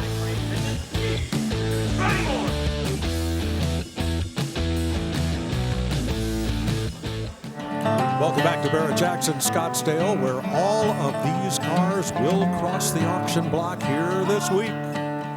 Also, we'll have the presentation of the Barrett-Jackson Cup, and there are the trophies to be awarded.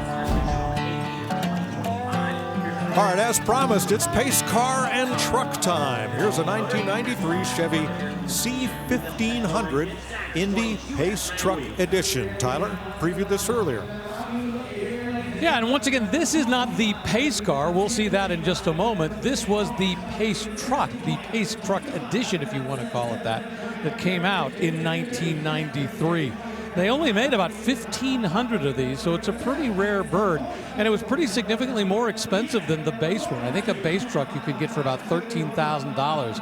This would have cost you about $17,500. Internet bidder involved? Some modifications, been lowered probably about an inch or so. Aftermarket wheels, the original disc brakes up front. I believe the original paint, the graphics are factory stuff. The engine has been upgraded a little bit with a single 4-barrel carburetor and true dual exhaust versus the single exhaust that would have come from the factory. A little more extra power there. Great looking truck. Nice presentation. It's bringing good money right now. We're at $55,000. Well, I wonder if, as Tyler predicted, some one person is going home with both of these pace vehicles.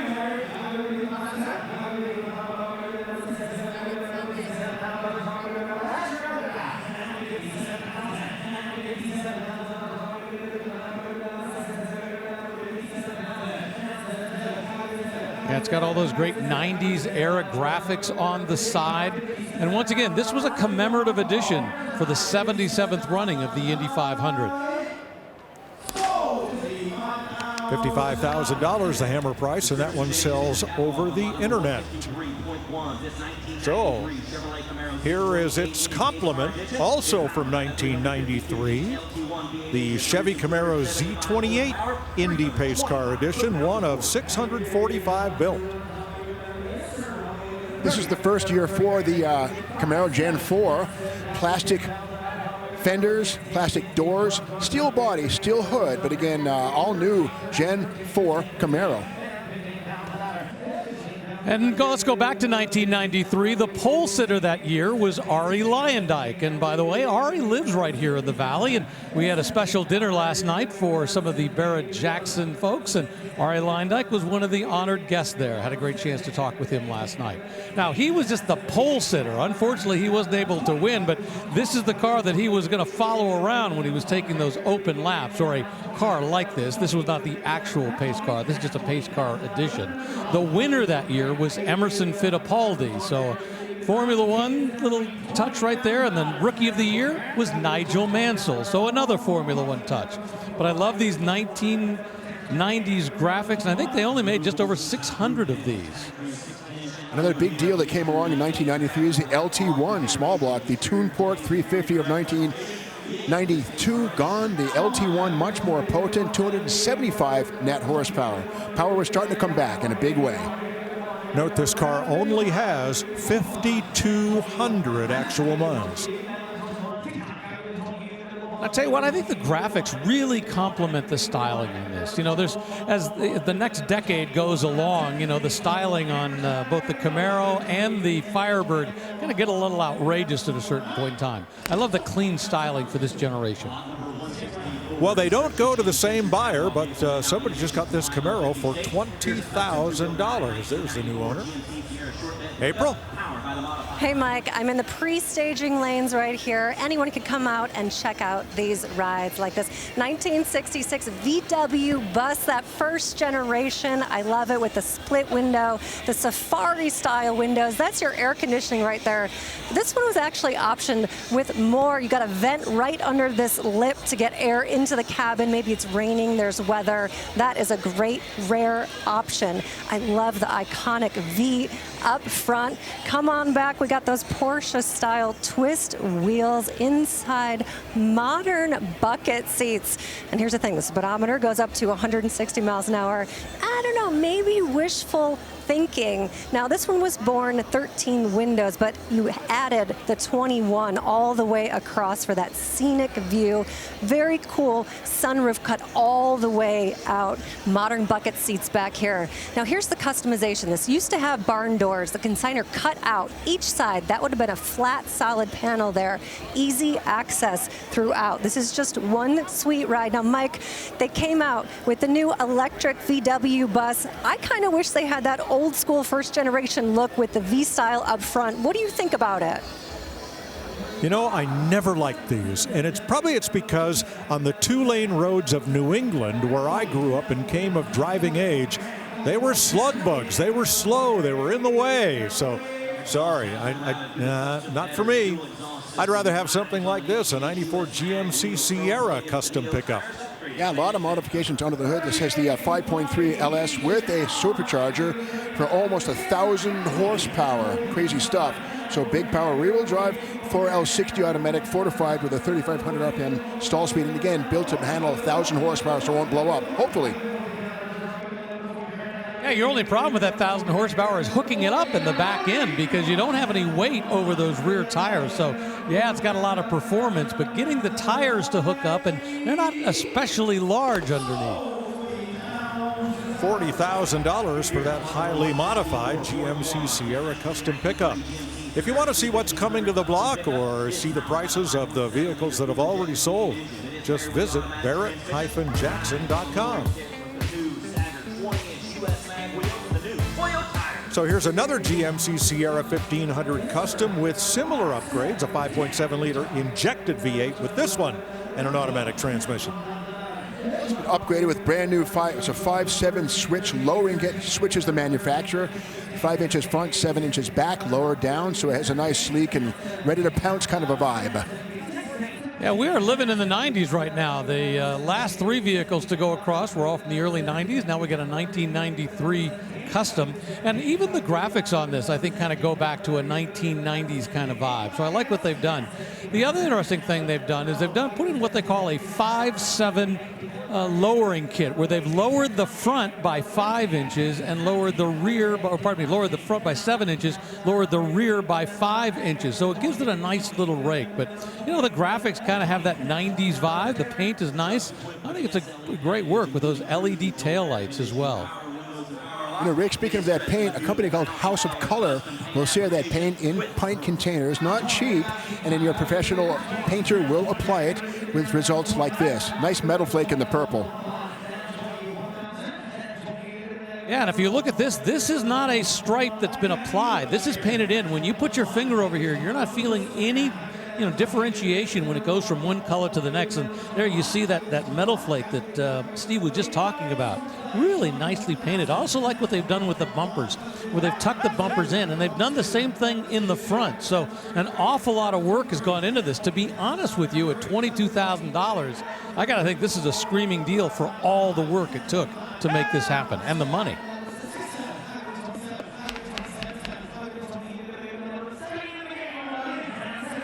And this is the GMT 400 platform, which arrived in 1988 to replace the square box look of 1987 and before. Now this one had the SLE package, so it was upgraded. It's got great wheels. I think that's a deal. I think it is at $30,000. Among the cars coming up, a rare 30th anniversary Trans Am convertible and that beautiful Aston Martin Virage that April showed us.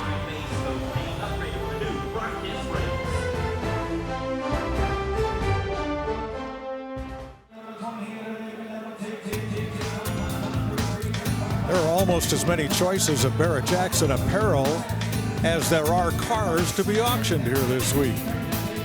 Hey, it's a car show, it's a classroom, it's an auction, and it's a great place to be in January. Scottsdale and Barrett-Jackson, where center stage is now a custom 1972 Chevy Nova. Custom is the word. This has been tubbed. The rear axle has been narrowed probably about 6 inches or so. The tires are tucked in under the rear quarter panels. 4-link coil springs with traction bars are a nice little touch. A 9-inch Ford rear axle tucked in there. Nice big fat tires in the rear. You know, when they first brought out the Nova, the Chevy 2, I don't think this is what they were thinking of. That was supposed to be an economy car. It was supposed to be something, either a second car or something for somebody who didn't want to spend as much money. You look at the money that's been invested both with that great big huge engine underneath the hood, that big Chevy V8 crate engine, bid block, together with all the work that's been done to the suspension, those massive tires in the back to get that power from the engine onto the ground, and an absolutely beautiful paint job. It's come a long way from its humble roots. Well, the Nova was born as the upscale model of the Chevy 2. The Chevy 2 Compact was introduced because it was a conventional compact, unlike the Corvair, which was anything but. $40,000 for that 72 Chevy with the big block V8. And here's a truck we previewed earlier, this Castleton Green 56 Ford F100 with a big block FE V8. Well, a one-year cab right there. The visor over the windshield appeared only in 1956 versus the non-visored 1955 and before. Of course, under the hood would be either a V8 or a 6-cylinder, but now we see the V8 logo, so it probably had would have been a 232 or 292 or 272 under the hood, but probably some kind of a hotter engine. I can't open the hood right now, but apparently it has a big block an FE motor, so probably a 390 or maybe a 428. I think the hood's going to open in a second here. I'll take a peek at what we got. And there she blows the FE. No, yeah, it's an FE. 3.2, so probably a 390. Got some headers on there. It's a nice piece. Probably about 400 horsepower. Looks good. Yeah, more modern V8 than it would have been born with. This was the second generation of the F-Series trucks after World War II. This series was built from 1953 all the way through 1956. And to your point, that's why this was a one-year body style, because they realized they wanted to change things up. They wanted to go to that wraparound A-pillar, the wraparound windshield with the smaller A-pillars up front. But boy, at this point, the styling of trucks was really beginning to move pretty quickly. In 1957, that's when Ford comes out with the next generation. And that's why this, with that wraparound windshield, is really only a one-year model. Seldom seen on a half-ton fun machine is the long bed. Typically, they're about 2 feet short. It's an 8-foot bed. Usually it's a 6.5 or so. A steel bed, steel fenders, no fiberglass on this one. The bed floor is wood, as is correct. Nice, all metal, nice straight and clean. I like the dark green or medium green paint. Pretty nice inside too. The dashboard matches the body, which is correct. It's what it would have had. This has an automatic, which has been added. A C6 3-speed automatic. Disc brakes up front, drums in the back. Again, a lot to like on this truck. I'll call it a driver quality. It's you could take it to a show and have a lot of fun, but it's not the quality in terms of the paint that we're going to see later this week. But still, an awful lot of fun for $21,000. Yeah, that's a lot of truck for 21 grand right there. Tyler? Well, I'm here with a pretty amazing Camaro, and you should know the name, Reeves Callaway. He was a legend in the performance world, passed away a few years ago, and he's best known for his twin-turbo Corvettes. The sledgehammer they built, 250 miles per hour in the 1980s. It was insane. But he also built a lot of GM-based cars, including this Camaro. This is called the Callaway Supernatural, so naturally aspirated engine, but way more power than a stock LT1, around 400 horsepower. And one of the things he did, you look at this body kit, it is completely different on the nose, so much more of like a aero racing style. And he called his intake system the honker. So the nose is kind of a big honker, but it also helps suck air into the engine for that better performance. But the aerodynamics and the changes don't just end there. You look down the side, it is totally different front to back, sort of like a Porsche 959 look, and the rear bumper a lot more flush. Just basically made the 4th generation Camaro totally gorgeous, and the performance numbers were unreal. So inside, pretty different as well. You have custom seats with a little bit of that 90s, you know, flash and stripe. And I actually had one of these a few years ago, and it was so much fun to drive. There's not many of these in existence. They were very expensive as far as the modifications. You had to buy the Camaro and then basically double the price to build a Supernatural. So this is only the second one I've seen in person, and man, I regret selling mine. All right, we'll look forward to that. Here is a 30th anniversary Pontiac Trans Am convertible with only 7,700 miles. And Pontiac fans will remember that 1969 was the first year for the Trans Am. Cameo white, Lucerne blue, and 30 years later, here we have it again. But very new and modern stuff, the LS1 under the hood with 360 horsepower. $45,000 for that anniversary Trans Am, number 1,531 of those produced.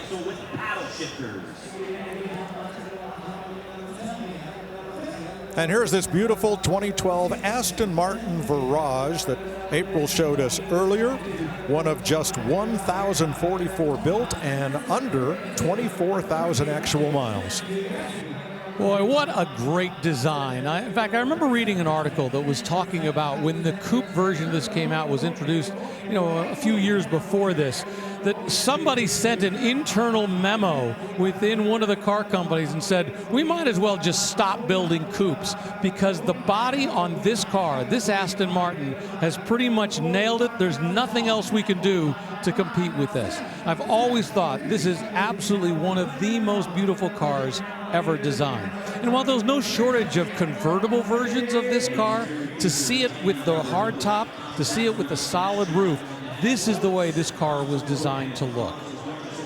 Yeah, Rick, to your point, there was only 1,044 of these built in an 18-month run. And amazing to think that's an aluminum body on there. It's not fiberglass, not steel, it's aluminum. Very exotic stuff, really, for something like this. I mean, you look at it, 490 horsepower coming out of that V12 engine, closing in on $50,000 right now. I mean, yeah, this car is 14 years old, but it only has 24,000 miles on the odometer. It's very fresh and looks brand new. I mean, you know, the current Aston Martins, they've taken the same body style. They've added a few more curves to it. But boy, the elements of this car are still being used today in the current generation of Aston Martin. Yeah, if you look at the grille, you might think Ford Fusion. There is a similarity, corporate similarity that is, and there's the new owner at $50,000. Craig Jackson loves classics, and he's going to show us a great one here that's coming to the block on Saturday.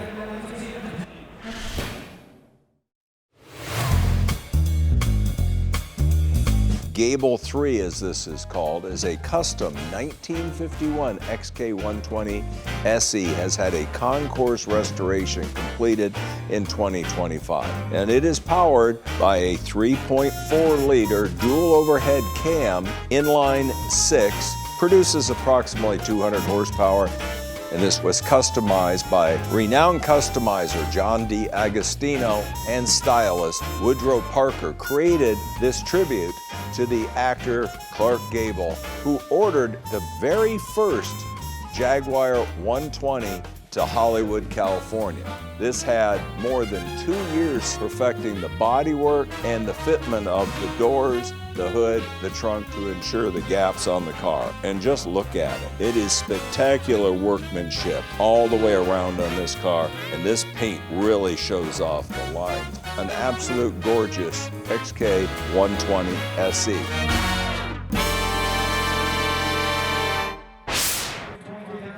Wow, what a beauty. Now here's another Jag, a 93 XJRS, and very special, one of just 4 cars built in silver frost as press vehicles in 1993. Well, yeah, I mean, it's not uncommon to see an XJS. It is uncommon to see an XJRS. I mean, this was the high-performance variant of the XJS, developed by Jaguar Sport as a joint venture between Jaguar and Tom Walkinshaw Racing. And $25,000 sends it to its new home.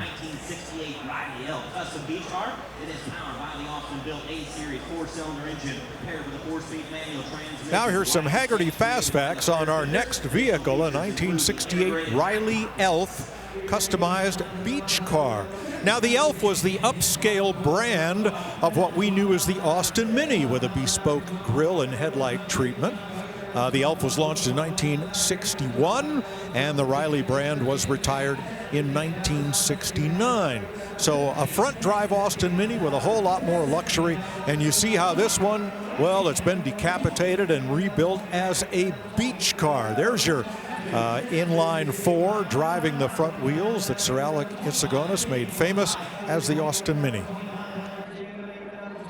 Yeah, sitting sideways up front. And of course, we know what a great performance car the Austin Mini is. And once again, as you mentioned, Mike, this was just the upscale version. And what they've done here is they've kind of done a Fiat Jolly kind of look to it, where they've cut it down, made it more of like a beach car. And I love the wood dashboard and all the wood trim. And the wheel flares are not factory, they're fiberglass, but nicely done. It's not separating, no sign of cracking. A nice sort of a squat, brutish look. Center exhaust coming out the back. The tail lights are shared with the Mini's big brother, the MG 1100 sedan. The Riley name itself actually goes all the way back to the late 1800s. Initially, it was a bicycle company. And then over time, it began to go into the automotive company. And by this point, well, it was a sister company and an extension of the Mini Works. So essentially, underneath, it's a Mini. But once again, as you mentioned, Mike, they've changed things up front. They've got that grille. And as you mentioned with the tail lights, they've actually got little fins in the back over the rear tires as well. Just a little touch, but I love it. $32,000. Maybe sending that Riley to a beach near you. It's Tuesday. We're just getting started here at Barrett-Jackson. It's going to be a great week of great vehicles crossing the block.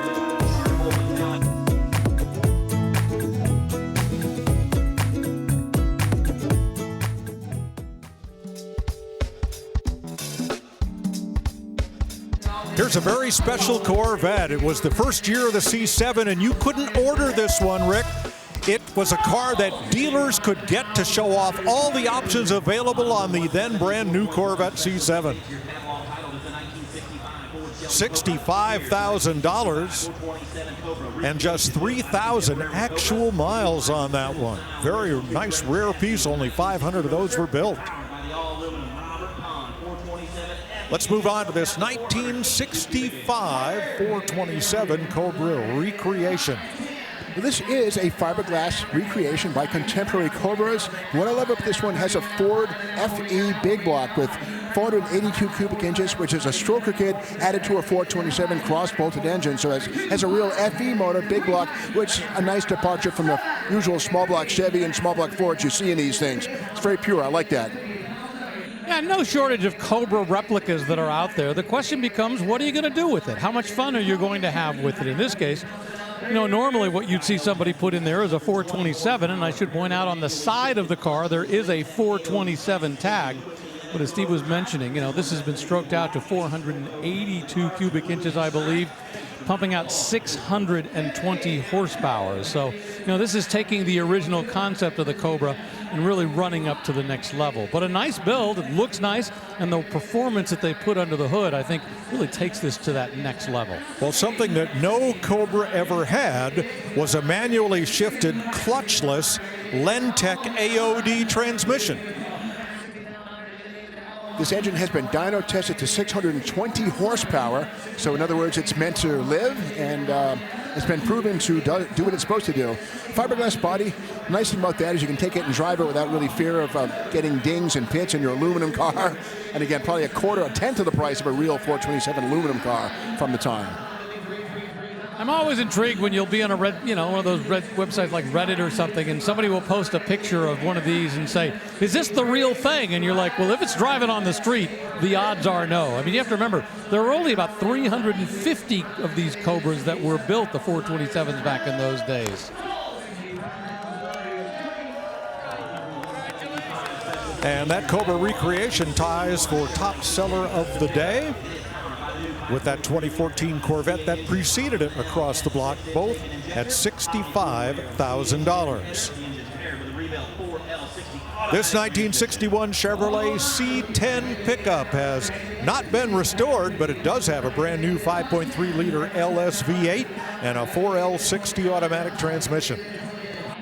Well, this is all about the patina, especially when you look up front. And, you know, and they'll lift the hood so we can look underneath. And, yes, we'll see something much more modern than you might have expected, that 5.3-liter LS V8 with an LS7 intake and injectors, Holley fuel rails, Speed Engineering headers. Yeah, really modern. But then now take a look up front, and let's go down and look at the bumper, which has more than its fair share of rust. I mean, the goal for this thing is to lure people into thinking you've got a lot less than you actually have.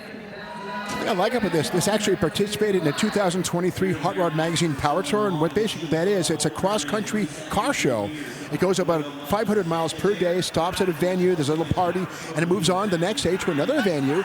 And we can make the Power Tour, it proves that your vehicle can stay cool and not overheat and get decent fuel economy. And this definitely is a regular driving with the Power Tour credentials to back that up.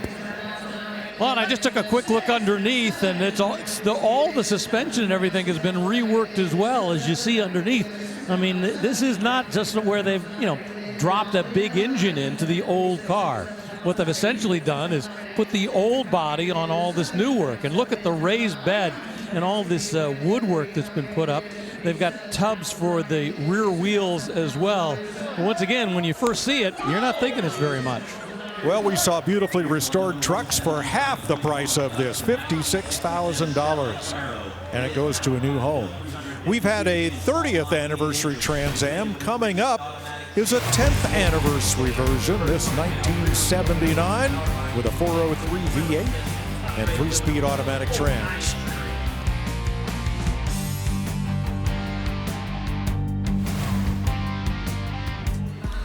Working towards sunset in Scottsdale. It's been a beautiful day. Temperatures in the high 70s. We're not quite halfway through today's coverage of the Barrett-Jackson Collector Car Auction on FYI. Moments ago, this customized and beautifully restored 1966 Ford F100 custom pickup with a 428 engine and C6 automatic, all nicely lowered, became our top seller at $80,000, the hammer price. So let's take a look at today's top sellers, brought to you by Hagerty.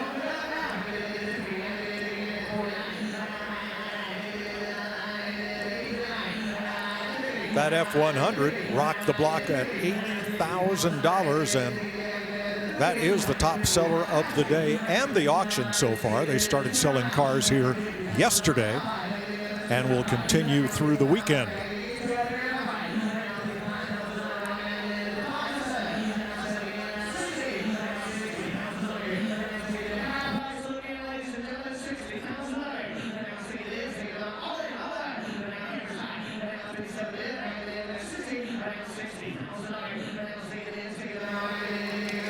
Up on the block right now, we got a 1967 Chevelle Custom, currently bid at $67,000, and I think the big block under the hood has a lot to do with that. Indeed, that's the case. The VIN says 136, so it's a V8 car. It's not a 138 Super Sport, but a nicely done tribute. $58,000 for that beautiful 396 Chevelle Custom Coupe. And we're going to stay in the Chevrolet lane, and about the same time was this 1965 Chevy Corvette, 327 cubic inch, 300 horsepower V8, 4-speed manual trans in Milano Maroon. Well, and the really fun thing about this is, according to the consignor, this has the original body, all the original fiberglass that is still with it, as well as the original chassis. So, at one point it's had one repaint in that maroon red that you were talking about. But boy, an awful lot of originality. And underneath the hood, a nice 327. Yeah, there she goes, 300 horsepower. This has the Rochester 4-barrel, not the Holley 4-barrel of the 325 horsepower job. But 300 horse right there, kind of cool. Hydraulic lifters, very docile engine, but happy to see the 4-speed transmission backing it up. And significantly, the 65 Corvette was the first to have disc brakes. They put them on all 4 wheels. Yeah, middle of the run. Of course, we call these the mid-year vets. They started in 1963, and this body style, of course, went through 1967. And at this point, boy, it had really found its stride. I mean, it had the great looks, that Stingray style. They were starting to get bigger engines in it, although once again, this has the 327. You know, and while you say, oh, it only has the 327, doesn't have anything bigger, you know, this was still plenty of performance for a car like this. This was a sports car, wasn't especially heavy, so having that 327 was really exactly what you needed with 300 horsepower. Potentially 65, you could get the big block 396 for the first time, a rat motor in a Corvette, 1965. From there, the 427 came in 66, so the power is growing year by year. Yeah, this was the base V8, as we saw by those orange-painted valve covers. There was an upgraded 327, which got the cast aluminum finned valve covers, and which would bring more money than the $48,000 were currently bid. You know, in these body lines that we're looking at, of course, you know, this tail came out, you know, several years before 1963 in the early 60s, where they still had the old style front end. But when you look at this body style, that little bulge, that's so similar to what they came out with in 1965 on the full-size Chevy. $50,000 sends that Corvette to its new home. And will advance about 4 decades to this, a 2006 505 horsepower Corvette Z06. Yeah, this motor was rated by Motor Trend magazine as one of the 10 top V8 engines in the world. Great engine, 7,000 RPM capability, titanium connecting rods. Yes, titanium, the stuff of space shuttles. But again, standard stuff on these, 505 horsepower right out of the box. Beautiful cars. Yeah, they only made 6,200, almost 6,300 of these back in 2006. And that was out of a total, I think, of 34,000 Corvettes that were built that year. So, you know, it was relatively rare to be able to buy one of these. And, you know, the base MSRP was up around $65,000 for this thing. The thing I love about this, the external badging, the bag tag, it says Z06 505 horsepower. One of the few examples of the horsepower being touted on the outside of the car, not on the valve cover or the air cleaner, but exceptionally on the body right there. And I believe you could only get the ZR1 as a coupe that year. It wasn't available as a convertible. And I mentioned that price, that $65,000 price. That's about $20,000 more than you were going to pay for a base Corvette. Under 5,000 actual miles, just barely broken in. And 6-speed manuals only, no automatics with the Z06 package. Wider rear wheels and tires. The bodywork's also slightly wider on the Z06 cars. Really exotic stuff. A road race car ready to go. Just change the tires and go road racing, SCCA style. I mean, titanium connecting rods, dry sump lubrication, a lot of lightweight components. You know, each one of the engines was hand-built at GM Performance Build Center. You know, this was a performance car. You just got to drive it on the street. At $50,000, we're just creeping up on its original sticker price. And here it goes. Sold for $50,000. Well, coming up is a really nicely restored, built in Canada, LS5 454 powered El Camino SS. A nice example of big block power in an El Camino, very unusual in combination, but here it is. And built in Canada means you can usually get the paperwork, the original window sticker and build sheet from GM of Canada can supply those things to you if you want to find that. And it's here. The build sheet from GM Canada is with the car. And just cool thing. And the big block was in this next to last year. And of course, this body style right here, again, next to last year. 73, the Cullinan style arrived. And the El Camino continued, but a whole different platform, bigger car. The El Camino went through several generations. The original large full size, then of course it was built on the Chevelle body through the mid-60s with a boxier style. 1968 it shifts over to this style, and as Steve mentioned, they built this body through 1972. And I have a personal affection for this particular car because it was built on June 22nd, 1971. And on June 22nd, 1971, I know exactly what I was doing that day. It was my 16th birthday, and I was going to the DMV in Los Angeles to get my driver's license.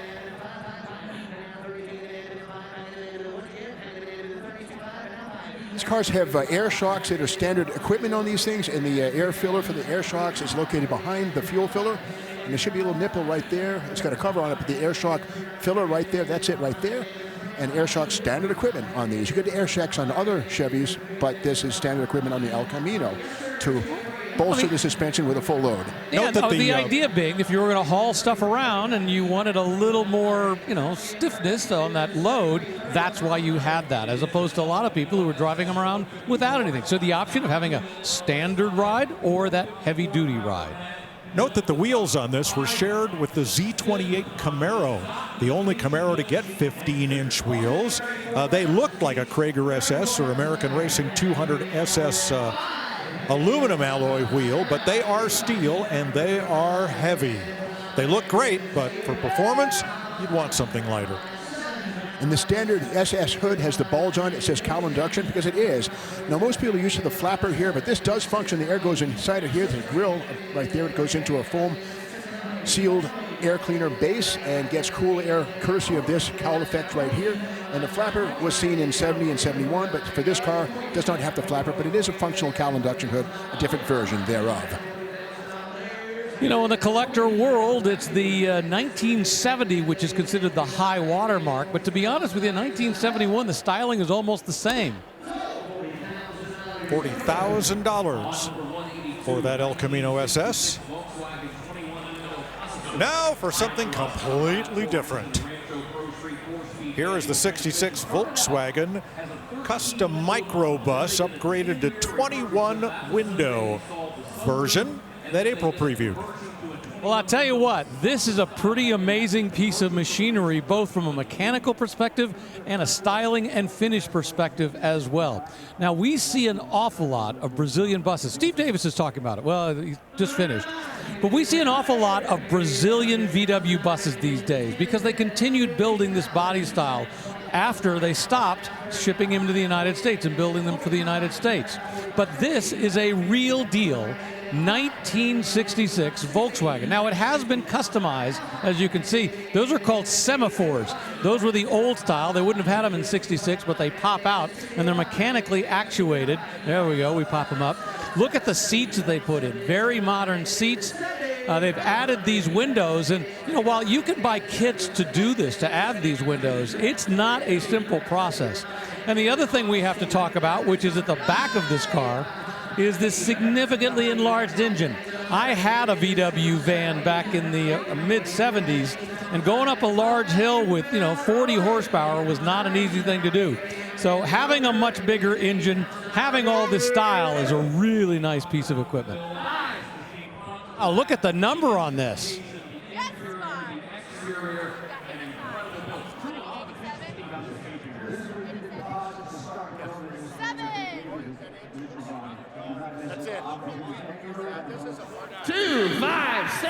I am shocked that this is now the top seller of the auction at $87,000 bid. I'll tell you what, I'm not. I'm down here close to it. I can see you've got Wilwood brakes, disc brakes, front and rear. You've got all the extra stuff that's added from a horsepower perspective. Look at the gas cap. Look at everything that they've done to change this. Now, on the inside, the dash looks relatively stock, but it's got these big, huge, comfortable seats inside. And most importantly, this is the body style that everybody wants. They call it the hippie bus with that big V in the front before they went to the bread van version. $93,000. I don't know. Must have been the 160 miles per hour speedometer that put it over the top. 93 grand. Well, here's a look at today's top sellers, brought to you by Hagerty. Number 3 was that Cobra Recreation. Number 2, the Ford F100. And the Volkswagen Microbus moves into the top slot. You never know what you're going to see at Barrett-Jackson. That's part of the fun. You never know what's coming up next, how it was restored, how it was customized. You just shake your head and go, wow. Like this 59 Chevy Corvette custom convertible. Custom is the word. 4-wheel disc brakes on this one, a big Ford 9-inch rear axle, a GM stroker, probably a 383, something like that, aluminum heads, modern stuff. But something cool about this, 1959 was the year that Chevy got away from the washboards. 58, they had washboards on the hood. 1-year deal when Bill Mitchell added some glitz. So luckily the smooth hood came back for 1959. Yeah, and they're calling this a custom, and there's a couple aspects to it. Most importantly, that engine underneath, the wheels as well. But check out, we've got nice big disc brakes up front and nice new disc brakes in the back. Chrome is really nice. So from an outside perspective, we're going to call it sort of resto modded because it looks relatively stock. It's not until you start looking at the details that you realize the work that's gone into making this a nicer car. And so we're currently at $56,000, which is not an awful lot of money for the work that's gone into this.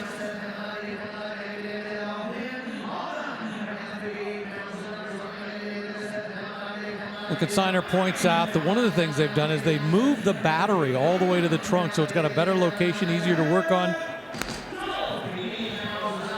And $58,000 will send that Corvette Custom to its new home. Well, the dream rides keep rolling to the block as the sun sets in Scottsdale.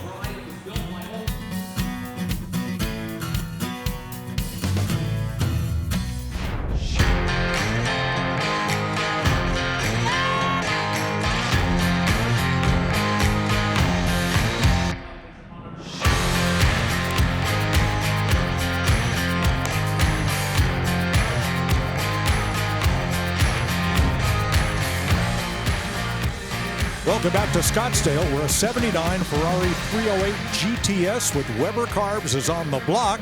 The last 3 sales include a 25 Polaris Expedition XP5 customized at $73,000. Wow, $53,000. Nice buy for that Ferrari GTS with the lift-off fiberglass roof panel that stores behind the seats. Great driving cars. Thomas Magnum, your 308 is here. And right behind it comes a 1955 Chevy 210 Custom. Well, again, our second 55 Chevy of the day. Big year for Chevrolet, 1955. First year for the V8, getting away from the stove volt 6 days. First year for 12-volt electricals. And first year for the firewall-mounted brake cylinder right there. And really novel touch, the front of these things, the grille, the egg crate styled after the Ferrari. Italian Ferrari, cribbed by Chevrolet. Unfortunately, folks in America didn't like that grille very much. And in fact, even though it was inspired by Ferrari, the next year they went to a broader grille. And of course, the 1957 took that even further.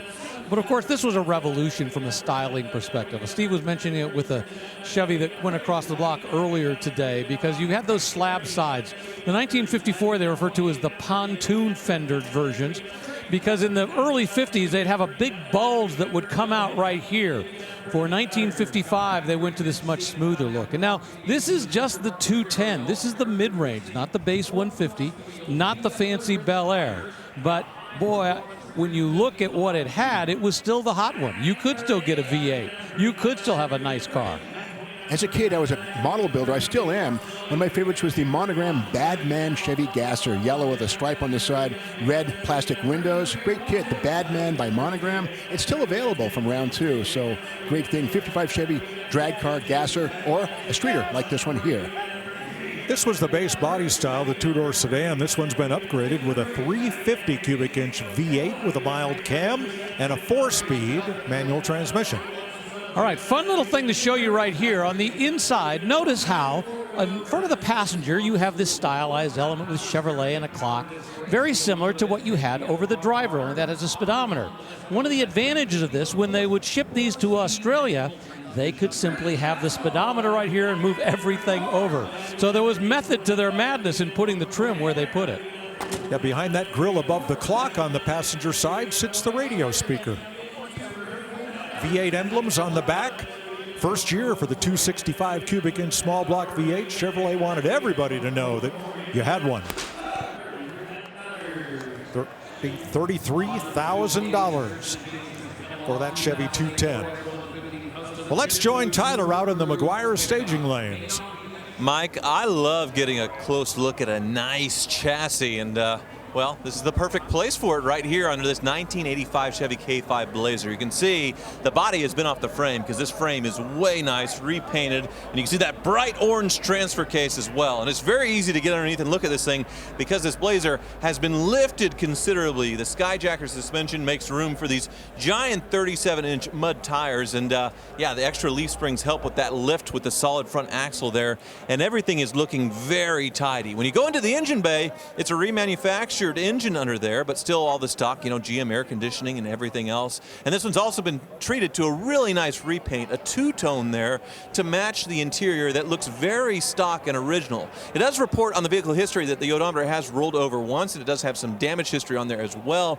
But this interior, it looks original, but in very nice condition. So overall, a lot of effort has gone into this K5 Blazer to look very clean, and I love going underneath and appreciating it. Yep. Ooh, it's nice. Ooh, look at that. Wow. All right, hand him a pillow, and it's time for a nap.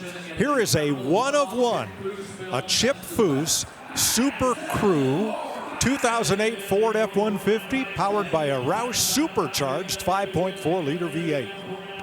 I like the satin finish on this, the glowed wheels, and the Chip Foose has a really good sense of style and taste, I have to say. For, you know, most customizers go to orange and purples and stuff, but Chip's always about matte finishes and just tasteful presentations. Got it right here. In fact, Chip is one of the judges for the Barrett-Jackson Cup this week. He was here last weekend judging the 47 vehicles that are competing for that. Well, I can't even begin to go to all the details that they've got. What's really amazing is when you come to the very back of the car, check out those rear tires. Those are 405 by 25-24 tires. I mean, those things are massive. Look at the inset on that. Then you've got to tub everything underneath. So there are so many elements that have been done to the Super Crew. Boy, it is beautifully styled and very, very smooth and clean. Even the exhaust outlet has a lot of attention paid to it. It's centered in the rear. It's a trapezoidal shape, and it's functional, but it's very cool. It has gold and good tone to contrast with, to complement the gray of the vehicle. And just tasteful all the way around. Inside the bed, custom work here, molded to look like it's been pressed into the shape right there, but really nicely done. Sort of a textured finish there, but just really crisp and nice. Classic Chip Foose presentation. $28,000. Boy, a lot of design and craftsmanship in that truck. Here's the 10th anniversary Trans Am. This one has the 403 cubic inch V8 paired with a 3-speed automatic. Now, a little earlier today, we had the 1999 30th anniversary edition, but now we're only at the 10th anniversary of the Trans Am. And I'm always intrigued by the fact that Pontiac acquired the name and the rights to use the Trans Am, and they did it at a time when they weren't particularly successful in the Trans Am. But they realized the name was something from a marketing perspective that a lot of people like. So as a result, they ended up licensing it, and people associate Trans Am with Pontiac, although they frankly didn't win a lot.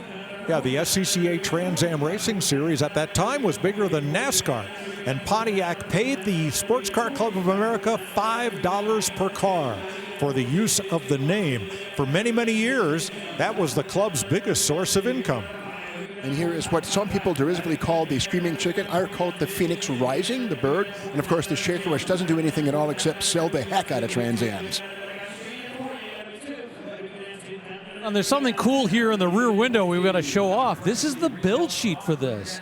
Obviously, it was probably tucked under someplace, but boy, it's got all the details about how this was put together. So if you look at the build sheet, you know exactly the way this was born, and you can see all the discolorations. It was tucked away somewhere and probably hidden for a long time until somebody decided to rebuild this. I love the fact that this is on display right here. And to your point, all the black metal, the sheet metal on the vehicle, the framework has been powder coated, so it's there forever. $40,000 going to send that one to Florida and its new home. Next up is a vehicle Tyler previewed for us. Probably the most luxurious four-wheel drive available in 1984, a restored Jeep Grand Wagoneer. These are coming on strong with folks who like to just drive in class, and these are actually appreciating, and we'll see it here today. It might even set a record. With that said, this has the 360 AMC engine. And again, the Grand Wagoneer has the wood appliques, and no need to get out to get the four-wheel drive going with the locking hubs, none of that. This has Quadra-Track. On inside, there's a switch onto the dash, a vacuum switch that actuates the transfer case to put the rear and front wheels into action to get you out of the snow or mud. Not should you be driving this in the mud ever. It's more like Rodeo Drive with this one here. It's a beautiful piece. Nice, tasteful, and classy vehicle. Older fans know the name David E. Davis Jr., the editor of Car and Driver, and then the publisher of Automobile Magazine, and he loved these. And even after AMC stopped making these, boy, he had a fleet of them for several years. Well, Automobile Magazine had a column called Thus Spake David E. Always witty and humorous. Yeah, they built these from 1963, the Wagoneer, all the way through 1991. But it was really in the 1980s they began to say, wait a minute, let's take this up through the next level, make it more of a luxury vehicle. And as a result, you know, it really was the beginning of that craze that we see today. I mean, how many luxury SUVs are available? But in the 80s, not so much. I mean, yeah, there were people buying Suburbans and using them as family wagons, but this was designed to be an upscale SUV for the family. And even Jeep was feeling the pinch of CAFE fuel economy rating, so the bumpers were made of aluminum to be slightly lighter and slightly less, well, fuel consumptive. Is that a word? But anyway, aluminum bumpers on these things. No, it's not a super stocker, but it's meant to lighten the weight to appease the CAFE regulators and get better fuel economy. Corporate average fuel economy, CAFE, nothing about CAFE lattes, but again, aluminum bumpers on the Wagoneer. Steel in earlier years. Yeah, CAFE stands for corporate average fuel economy, trying to keep the overall mileage down. They still live within that world today. $75,000 makes that Grand Wagoneer the number 3 sale of the auction so far. Among the cars coming to the auction block shortly, a Buick Regal Grand National and a Chevrolet Apache custom pickup.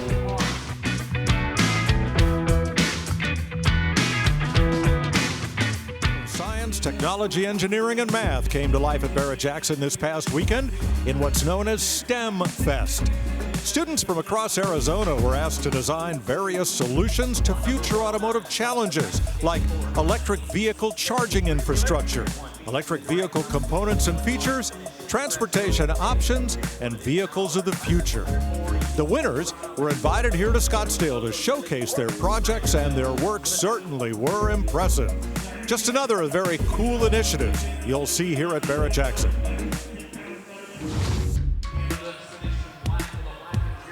Welcome back to Scottsdale. We're crossing the block is a 1986 Buick Regal Grand National. Well, this was the muscle car of the 80s, of course. I mean, they were still building Camaros and Mustangs. But remember in the 70s and the 60s, you could get Buick Regals, for example, regular sedans that you could get, from the factory that had performance. This was putting performance back into a standard Buick Regal, right? You had that turbocharged engine with more horsepower. And new for 1986 was the intercooler. On the hood, we see 3.8 SFI sequential fuel injection. And the intercooler under the front bumper, you'll see a little grill there, which allows air into the intercooler right there, down low. And these are the killers for Corvettes, even for that shape. Back in the day, these were the hot rods, even quicker than a Corvette. $36,000, the hammer price. Those cars have a very avid following. We're going back to 1956 for this Ford F100 with a transplant 350 cubic inch V8 made into a 3-speed automatic transmission.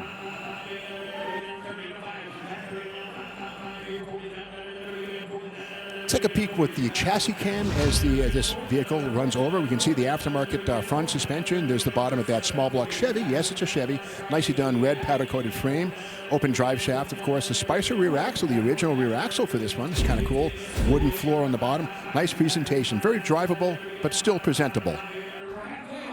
Yeah, and very modern in terms of everything that they've put together. I mean, it's nice and clean. I love the way they've shaved everything in here, but they haven't gotten too carried away with the firewall back here. A lot of times you'll see firewalls where they've been completely flattened out. It still has the ribs in there. So it's got a nice look. Obviously a modern, updated engine in it. Great performance.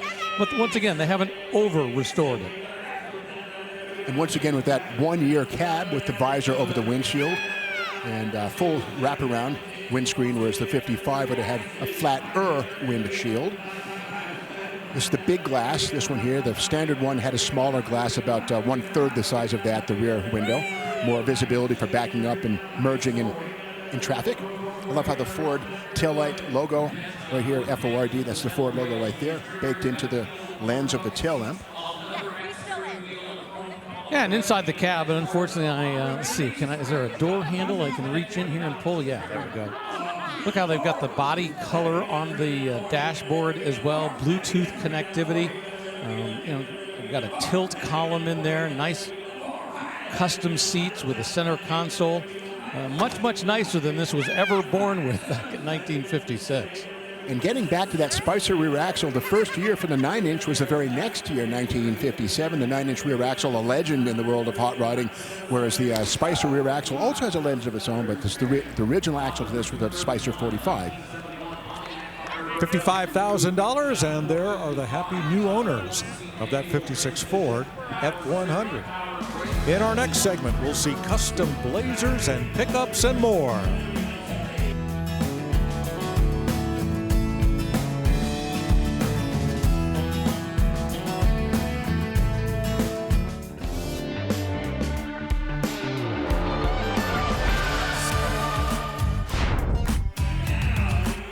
A 58 Chevy Apache custom pickup with a lot of chassis and suspension upgrades just sold for $34,000. Here is the 1985 Chevy K5 Blazer that Tyler previewed for us. Well, it's got a big, huge lip, big, huge tires, and a lot of fun, because that's what this is all about. And once again, not over-restored. This is the kind of thing you could buy, and I think you could go out and drive and not feel like you would spend too much money. You could get a lot of enjoyment out of it, because I think this is exactly what this is. It's got a 350 cubic inch V8 engine. And one thing I like about this, they point out that this is a remanufactured engine. In other words, they didn't just go out and buy a crate motor. They took the 350, took it apart, put it back together, and rebuilt it, which, used to be a thing people used to do, right, Steve?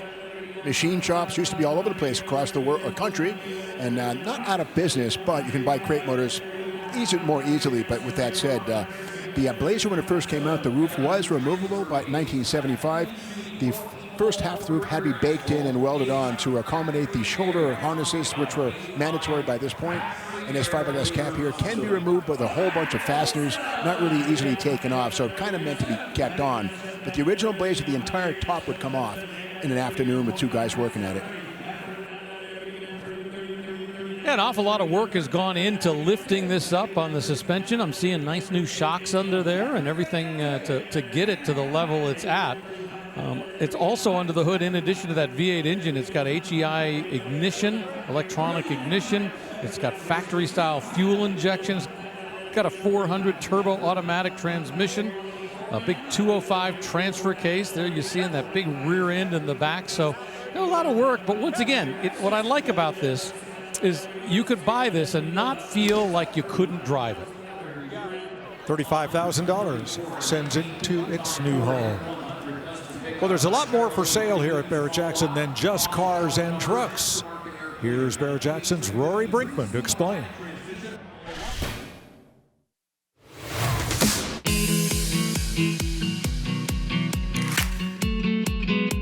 Featured at the Barrett-Jackson 2026 Scottsdale auction are 10 highly coveted and professionally restored coin-operated kiddie rides, with everything from a vintage Chris Craft to Western horses, even a Donald Duck. Several lifelong collections with over 1,000 items will be crossing the block and selling at no reserve. Most of the tin and porcelain signs, be it soda or auto or oil, are in near mint to mint condition. Vintage gas pumps will be represented with over 40, everything from 1920s visibles to late 1950s short computing pumps. You'll be cruising in style with this 1959 Cadillac car couch. This isn't some new reproduction. This is an actual, authentic 1959 Cadillac rear end, but now it's been cleverly and professionally restored into an iconic statement piece. But this is the only 1959 cocktail table we've ever seen. Within the offering are 80 hard-to-find and highly sought-after vintage gas pump globes. The highlight is this 1930s Ben Franklin oil, gill-bodied milk glass gas pump globe. This is the only Ben Franklin we've ever had the opportunity to sell. It again features nice graphics and great colors. We'll be selling over 100 neon porcelain signs. This stunning circa 1930s, 40s Greyhound Bus Depot neon porcelain sign. It's even adorned with the original Colux of Kokomo, Indiana porcelain manufacturer's tag. The Barrett-Jackson 2026 Automobilia auction is going to be one for the record books.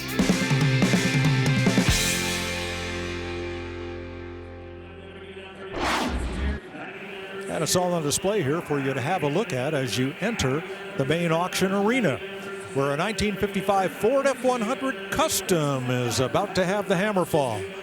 I tell you, it looks like a good deal to me. I mean, all the bodywork is nice. The great color, that blue purple. Ooh, I like it.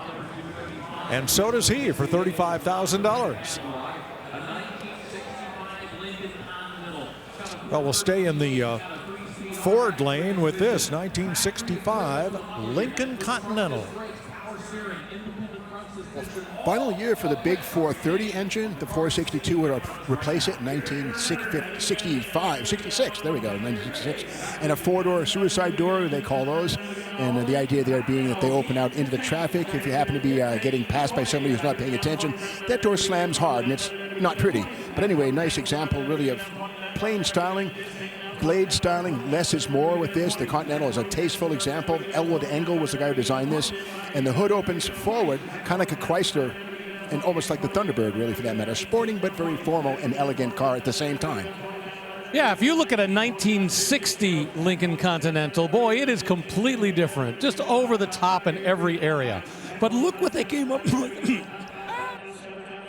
Excuse me, look what they came up with in 1961, this flat side that goes all the way down. Now, I will point out this is the last year that this side stays exactly like this. In 1966, it has a little bit of a ridge right here. But you see the smooth styling, understated elegance. That's exactly what Elwood Engel wanted in his car. This came out in 61, and this body style doesn't change until 1966. And Rick, to your point about the 1960, I think the word grotesque comes to play for 1960. I love all cars, but it's a very strange design. I would say grotesque is the example of the trapezoid headlights and weird. Yeah, we're going to see a 1960. I'm hoping a little bit later in the week, where there is one on property. Hopefully it'll be sold during our window. But a nice restoration, not over the top, and we'll see more than a few of these, and we'll see more than a few wildly customized versions of these that are going to be across the block, taking it to the next level of elegance that a Continental deserves.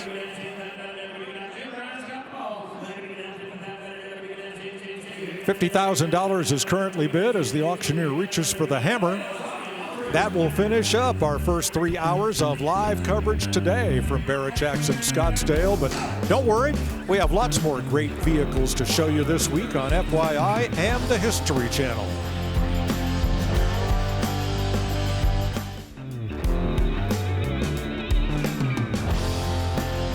Scottsdale, Arizona, and Barrett-Jackson. January. What could be better than this as we come inside the auction arena and look at a 1991 Alfa Romeo Spider Veloce. Now, all of these have 2-liter engines and 5-speed transmissions and 4-wheel disc brakes. The Veloce upgrade adds those 15-inch phone dial wheels. And these are great cars. First appeared in 1966. Lots of upgrades since, including the Bosch injection. This is a stunner. Yeah, it starts off with what we call the Duetto, which pretty much look the same from the front and the back with that same styling touch. And of course, a lot of people remember that car from the movie The Graduate, because that's the car Dustin Hoffman was driving. And in years later, they came out with the Graduate Edition. But this, of course, is the Spider Veloce, which really evolved slowly over several decades. You know, it emphasized sporty tuning, had that lively twin-cam engine, plenty of performance and, more comfort. This was the last of 4 different iterations of this car. 1991 to 1993 was the build-out, and these are just great Grand Touring convertibles. I've had one, and we enjoyed it greatly. before it went on to its next owner. I see a deal here at $19,000. One of my favorite lines from the movie The Graduate is invest in plastic. You should have. What you should love about this car, though, is it does have hemispherical chambers. It's a Hemi. $19,000 sold over the internet. Tyler? Well, Mike, it's really fun to walk through the staging lanes and see how cars evolved over the years, different generations, or even within the same generation. And probably the most striking change in performance came with the C4 Corvette. When it came out in 1984 like this, 205 horsepower out of the 5.7-liter V8. You see that crossfire fuel injection, 2 throttle bodies feeding the other side of the engine as far as the banks go. So kind of came out with a thud, not a lot of power. This one really nice though, only 7,800 original miles, so very impressive. But just a few years later, Corvette got with Lotus, took the same 5.7 liters, did a totally different engineering as far as the 32-valve V8 with fuel injection, and got it up to around 380 horsepower with the same displacement. So the ZR1 is what this is, and it really put Corvette on the map for performance for the first time in a very long time. And you can really see the differences as well with the bodies. With the older Corvette, much narrower body, kind of subtle on the ZR1, but it is a much wider body to fit the wider rear wheels to all that performance could hook up. So really neat to see in a few short years what happened with Corvette. Those were great cars then, and there's going to be a brand new ZR1 crossing the auction block for charity this weekend. On the block is this 2007 Bentley Continental GTC convertible that had a little minor damage back in 2017, all nicely repaired. Yeah, 2007, the first year for the GTC. C, of course, standing for Continental, and this was the convertible version of a car that had gotten a lot of success and really was able to bring Bentley back into the modern era in so many different ways. Now, the original price on this, I think, would have been north of $200,000. So here we are at we are looking at almost 30 years later, 20 years later, and now we're just at $25,000 on this thing. Very unusual engine these. The W12 is 2 6-cylinder engines joined with this common crankshaft, but also shared with certain Volkswagen products. The Phaeton had it as well, the luxurious Volkswagen, seen here in this car as well. Similar engine used here. Well, and of course, the great thing is not just the styling of this car, but the performance. You know, it's got that W12 engine, which is essentially 2 V6s side by side, 552 horsepower. So plenty of performance. And once again, when you're buying it at this point, you know, you're spending significantly less than the original MSRP, which I think, like I said, was close to $200,000. Well, Emma Mast is working 2 bidders on either side of the auction block here, going back and forth as they discuss it with their significant other. Come on, sir, I promised I won't ask you for $29,000 more than once. Nope, 28 is the hammer price for that Bentley.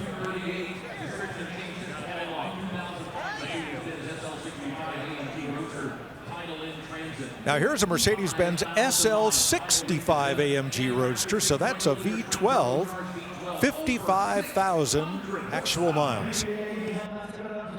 That same engine bay could take a 6, a V8, or a V12 as seen here. Turbocharged twin turbos add in bi-turbo V12 according to the fender emblems, and even Mercedes was in their bubble with the 60s muscle car braggadocio with the V12 bi-turbo logos on the sides.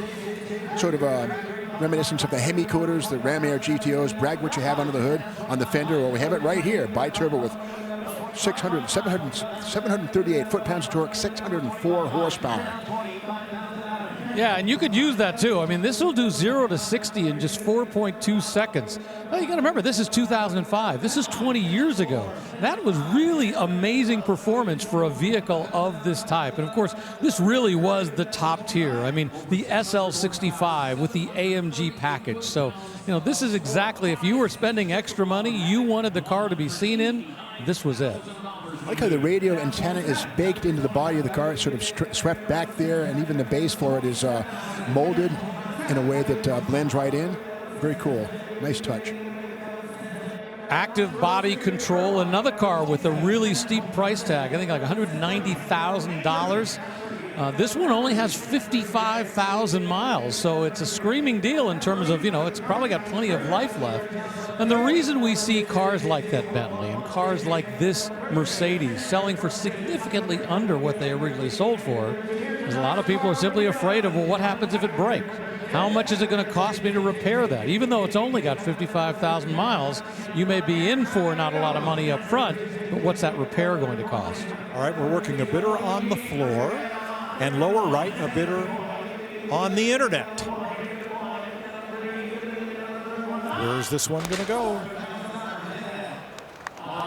To the internet.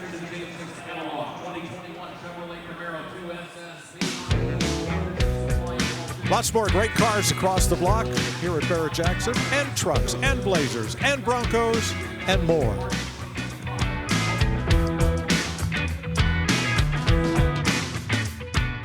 The Barrett-Jackson Auction Arena at Westworld set the stage for an unforgettable opening night gala on Sunday. All eyes were on singer-songwriter-producer Linda Perry, the voice behind 4 Non-Blondes. Perry delivered a surprise performance of the chart-topping hit, What's Up? To keep the energy high throughout the night, the acclaimed Emerald City Band kept the gala guests on the dance floor with a high-energy performance, and guests received an exclusive first look at the Mercedes-Benz 300 SL Gullwing that will be selling on Saturday, setting the stage for an incredible week here at Barrett-Jackson Scottsdale. And then the auction arena was turned over to begin the sale of cars on Monday. Here are the last 3 to cross the block. And look there in the middle. That 2021 Chevrolet Camaro 2SS just drew $70,000, putting it into our top 5 for the auction. Here's the first Toyota Land Cruiser we've seen. It's a 1972 FJ40. And I can tell you right now, it is not the last we will see. In fact, we're going to see some pretty wildly customized ones that are going to take everything to the next level. This is relatively sedate, although it does have some aftermarket goodies that have been added. And just as in the Jeep world, it's kind of a no harm, no foul thing. You can take one of these, pretty much do anything you want, and the market says, you know what, great. It doesn't have to be stock. It doesn't have to be original. Whether you're customizing it for off-road or whether you're customizing it for, just something you want to drive around the highway. Either way, it's perfectly happy. This is an inline 6 overhead valve, patterned very closely after the Chevrolet 235 6-cylinder. In fact, I believe the head gaskets and valve cover gaskets are interchangeable between those 2 engine families. $29,000, the hammer price. Very early in the years of the Chevrolet Bel Air is this 1954 that has been resto-modded. Sure has. 54, of course, last year for the antiquated 6-cylinder. No V8s anymore, or actually in 54, no V8s, except for some engineering prototypes not here. This does have a V8 now. A 350 has been plugged in. LS, in other words, aluminum heads, high-flow heads, far better than a regular 350. So nice piece. And the hood is stamped in 2 halves, and right here, this bead right here shows the welds or hides the welds that otherwise would be seen. So a little trickery to make 2 pieces look like one. A little earlier, we had a 55 Chevy 210 cross the block, and we were talking about what they call the slab side. This is what they refer to as the pontoon fender. Look how it kind of bulges out right here to go over the wheel. Well, that changed significantly in 1955. And as a result, quite frankly, it took the air out of the room. I mean, everybody, once those 55 models and 56 and 57, some people also call them the shoebox Chevys, once they were on the market, the desire to have an early 50s Chevy, well, that kind of left the room in a big way. Plenty of people still like these, but having said that, when the market is out there and people are looking for the collector world, it's the 55, 56, 57s that get all the attention. Hey, a cool touch are those wheels. Those are chrome reverse wheels with Baby Moon chrome hubcaps. Nice 60s hot rodder touch. You can see on the deck that the word Power Glide. So this was originally equipped with a Power Glide 2-speed cast iron case, automatic. Now has a turbo 350 with 3 speeds and aluminum case. So progress is wonderful. Also, the original torque tube rear suspension has been replaced by an open drive shaft, which is a far better piece for many, many reasons. And we are getting a taste of what's going to happen from the styling perspective. I mean, look at the chrome, the bright work right here, the two-tone paint, the white on the inside, the Bel Air name right there. Over the course of the next few years, the concept of having that two-tone paint on the side, boy, that would pretty much take over the top end of the market. $22,000. And there's its new owner. You can find all the cars that are coming to the block and the prices of those that sold at Barrett-Jackson.com, along with information on upcoming auctions. There will be a total of 4 of them this year. Tyler previewed this 1993 Chevy Camaro Z28 Callaway Custom. Basically a body kit made by Callaway, applied to a otherwise not mundane Camaro, but nothing wrong with that. Has the 383 with a stroker kit, so 383 cubes, was a 350. Reminiscence of a Jaguar, really, the noses, or even a Nissan Turbo 300, kind of 300Z, 3000Z. A lot of borrowing of other themes, but again, Callaway, their own engines, blueprinted engines. Interesting design. Now, if you hear Callaway and you say golf clubs, you're thinking of Reeves Callaway's father, Eli, who formed the golf club company. His son went to Harvard, started racing cars, and then produced these great Corvettes and Camaros. Well, in addition to the body kit, you also got the Callaway-built 383 cubic inch engine under the hood that was stroked from the LT1. Was pumping out about 400 horsepower. So, once again, you were getting the looks together with some Callaway performance as well. Let's not forget the Callaway Corvette, which has a very similar vent system behind the front wheel opening on the fender there. Callaway Corvette has that same styling touch, as does the Callaway Camaro. Yeah, that front fascia is different, as you said, almost Jaguar-ish the way it looks, and it's got a little sleeker design, but then you've also got a rear piece as well, the rear bumper that's slightly changed. So it's just subtly different, and when you first look at it, you're like, wait a minute, what is this? It's the front that really makes you get noticed with those covered headlights. It's sort of an exotic European touch. The license plate indentation's large enough to accommodate a European license plate, maybe a nod to the idea these could be sold internationally. Why not? And he's pretty happy to have scored that car for $28,000. Nice buy on a very rare Camaro.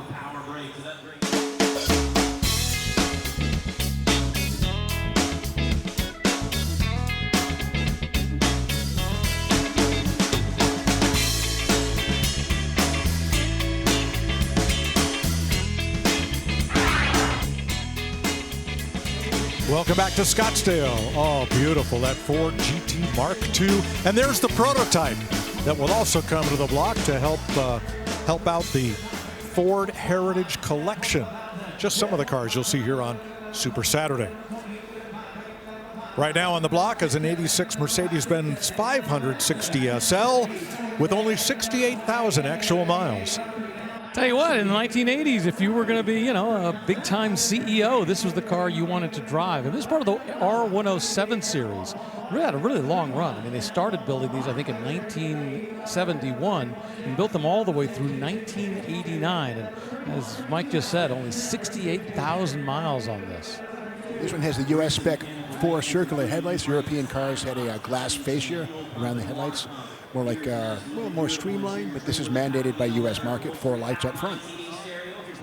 You got to remember, 1980s not exactly the peak of performance here in the United States, also in Europe as well, but this one was delivering 227 horsepower, so it wasn't mundane. I mean, it had enough horsepower to get up and get moving as horsepower was beginning to return back into the market.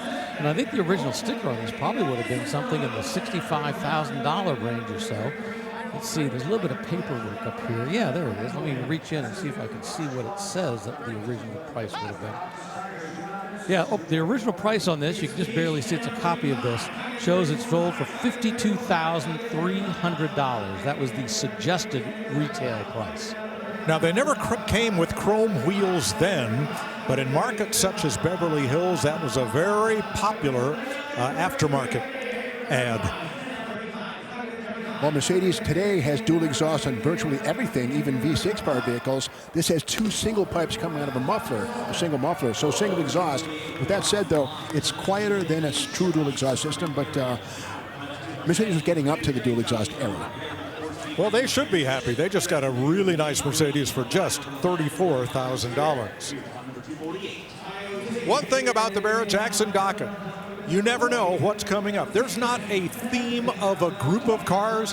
It's just everything is different. You don't like this one, you may like the next one, and you might love this 1958 Chevy Suburban Carryall in mint green with a factory Napco four-wheel drive conversion. And Napco is an aftermarket company that would sell you the axles and all the bits and pieces and either install it for you or the GM dealer would do it for you for a price. And the Napco axle is unique. It's not a GM part, it's actually from Napco. It says Napco, it's cast into it. So there's on the right-hand tube right there into the cast iron structure. Napco, very hard to find if you need them. No reproduction parts, but again, a very unusual and one of the first four-wheel drive SUVs right here. And long before people were using these for families, this was really a work truck. And I think they introduced these back in the mid-1930s as the Suburban Carryall. Didn't even have 4 doors. At one point, they finally added a 3rd door for passengers. It wasn't like, it was quite a while before they finally got the 4th door. But from mid-30s, now we're in 1958, it's still a working vehicle. I'd venture to say it really wasn't until the 1980s that families began to adopt these as family vehicles. This one has a 283 V8 with a 4-speed manual. It's going to be a big low first gear off-road type, not a Corvette close ratio T10. With that said, had 283, similar to a Corvette engine. Frankly, a small block Chevy is a small block Chevy after all.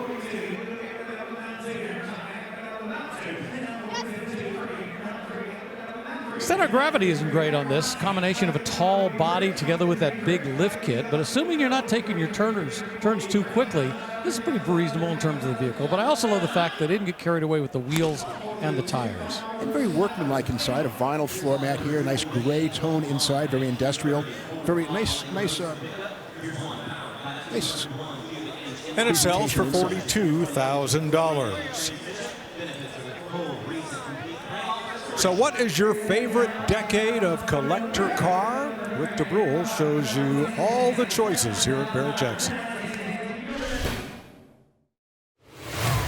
If you're like me and you like automotive history, then Barrett-Jackson is the perfect place to see how cars have evolved over the years. Here in Scottsdale, we have more than 100 years of automotive history. It does more than just tell the story of horsepower. It tells the story of America itself. Like this 1919 Pierce Arrow, a luxury car that landed right after World War I. In the roaring 20s, Model Ts got America on wheels, and they've been a favorite of hot rodders ever since, like this 1923 model. You've seen plenty of pickups, but have you ever seen a 1937 Hudson Terraplane? In the 40s, after World War II, steel was scarce, and this 47 Chrysler Town & Country's wooden sides solved that problem.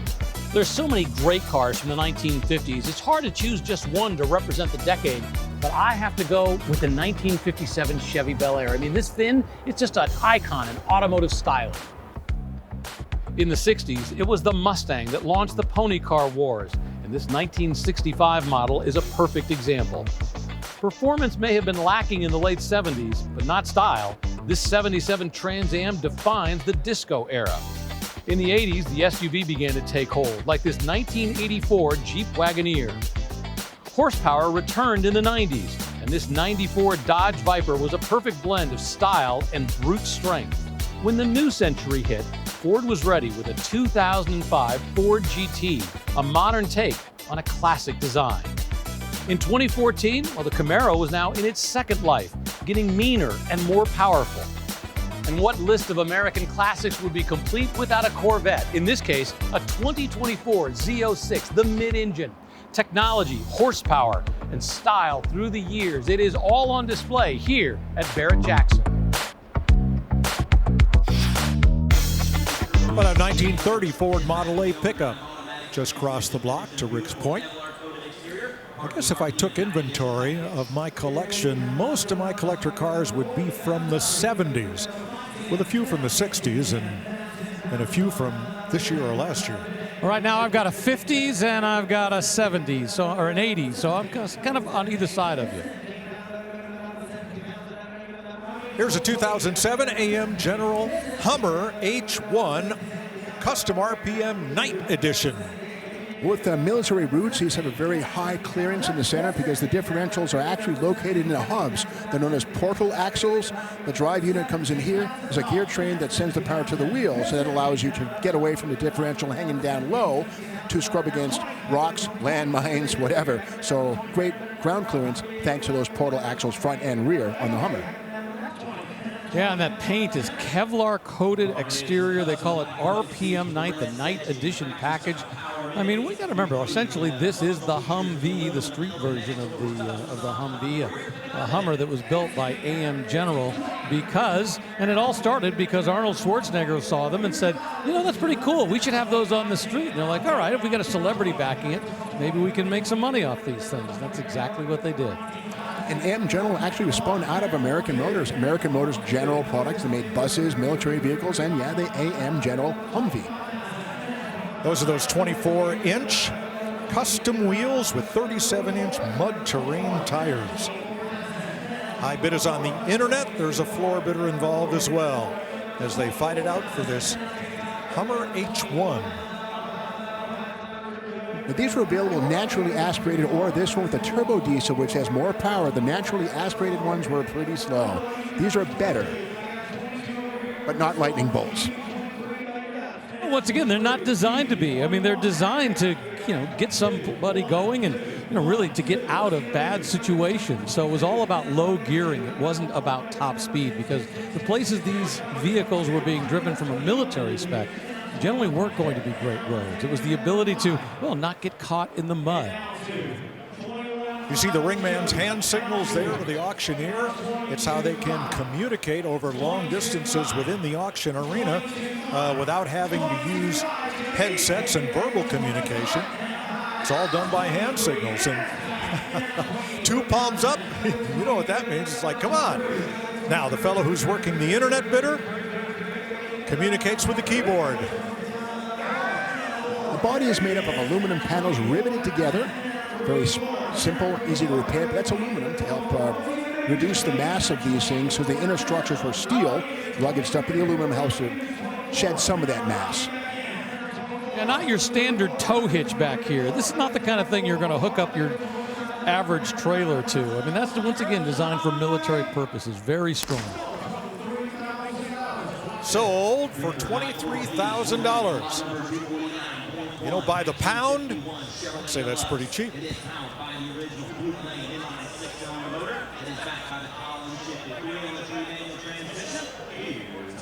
It's Walt Brown, very well-known historic Trans Am racer and collector, signing this chip for that one. Here's a 1951 Chevrolet Deluxe, powered by its original Blue Flame 6 and 3-on-the-tree manual transmission. Same owner for 24 years. The only upgrade here is to 12-volt electricals, which is fine by me. And does have radial tires all the way around. That's fine too. Bias pliers are a little wobbly on high speeds. But again, just nice, more exclusive body style than the coupe. This has the sort of deltoid style B panel right here. And 3-piece rear window. A 1-piece glass would come along, I think, 2 years later, but 3 pieces, 1, 2, and 3. So the Deluxe was the mid-range for 1951. The base would have been the Style line, and then you would have worked your way up to the Fleet line, which would have been the top of the line. And of course, it's got that famous Blue Flame 6 engine underneath the hood, which I'm really glad they were able to save that. You know, that really goes back to 1941, and that thing was just simply known for its durability. You know, it wasn't all about the performance and top speed. It was about the fact that it was able to, you know, keep them running. And of course, just a few years later, they were going to bring out that small block V8. Speaking of performance, dual exhaust, so we know that the exhaust manifold has been split, or a pair of cast iron aftermarket pipes allow a little bit better breathing for that big 6-cylinder engine. This is a 3-on-the-tree, not the Power Glide, so this has the 235 or 217. The Power Glide cars had the 235, a little bigger engine to push that automatic 2-speed Power Glide behind it. So a 3-on-the-tree here. Also the accessory clock in the middle of the dashboard, an aftermarket, well, it's a factory piece, but you pay a little extra for a clock. It's kind of cool. It goes right on the dash. It has a nice molded back to it, so it fits right in place without being a slab sitting on top of the dash. Nice chrome radio speaker right there. Probably an aftermarket item, been well chromed for sure, but has an AM radio inside. Cool. Yeah, a lot of extras on this one. The visor over the windshield, the bumper guards, the fog lights. And for $20,000, a new owner.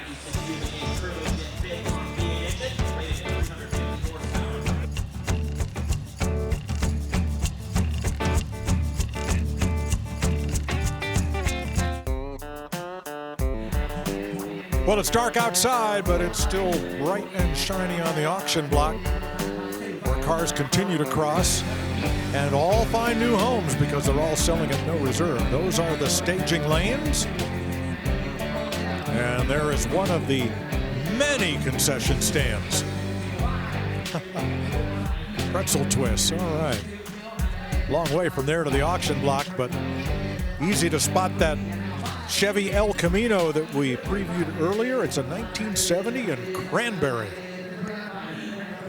Well, the VIN starts with a 133. Someone was born with a 250 cubic inch 6. That's then. We now have a 350 V8 under the hood. That's okay with me. Has an automatic transmission, Edelbrock 4-barrel, aluminum intake, crane cam. Nice presentation. I'll tell you what, this is what you want. 1970, the high watermark for these in terms of people like them for the performance and the look and everything. And yeah, I mean, this has an aftermarket engine, but the fact that it is a 1970 right off the bat is exactly what. It's got those dual headlights up front. Remember, in 1971, they go to the single units, cranberry red with the black stripes. What I love about this one is it hasn't been overdone. You can buy this. You're not going to get into it for a ridiculous amount of money, and you can have an awful lot of fun.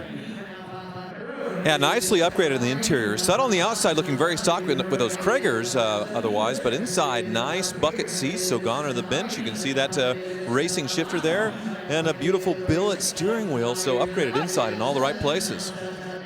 In the SS hood, which is standard with the SS package, you could get an El Camino SS. This is not one of them. It was a 6-cylinder car way back when. It doesn't know the difference. We do, but it still is a good fun car with a 350. Note that the bed has been sprayed with a tintable bed liner, so no scrapes and scratches in that bed, but it hides in plain sight, matching the body color. Away that El Camino rolls to a new home, as Craig Jackson's going to tell us about a Chevy he's looking forward to seeing here on Saturday.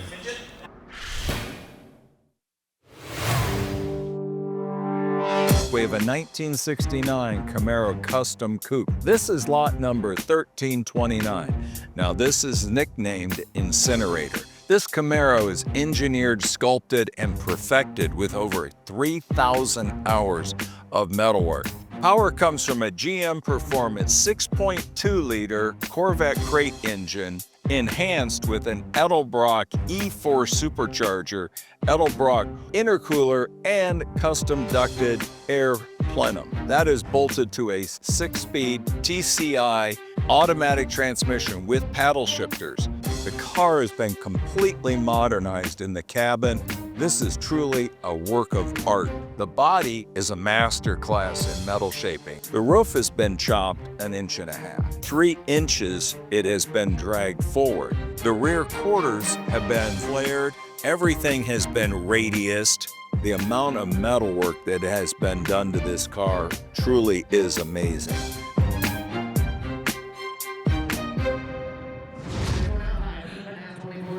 Back to the block, this is a Ford Custom 300. No, it's not customized. That's the model name, Custom 300 from 1958.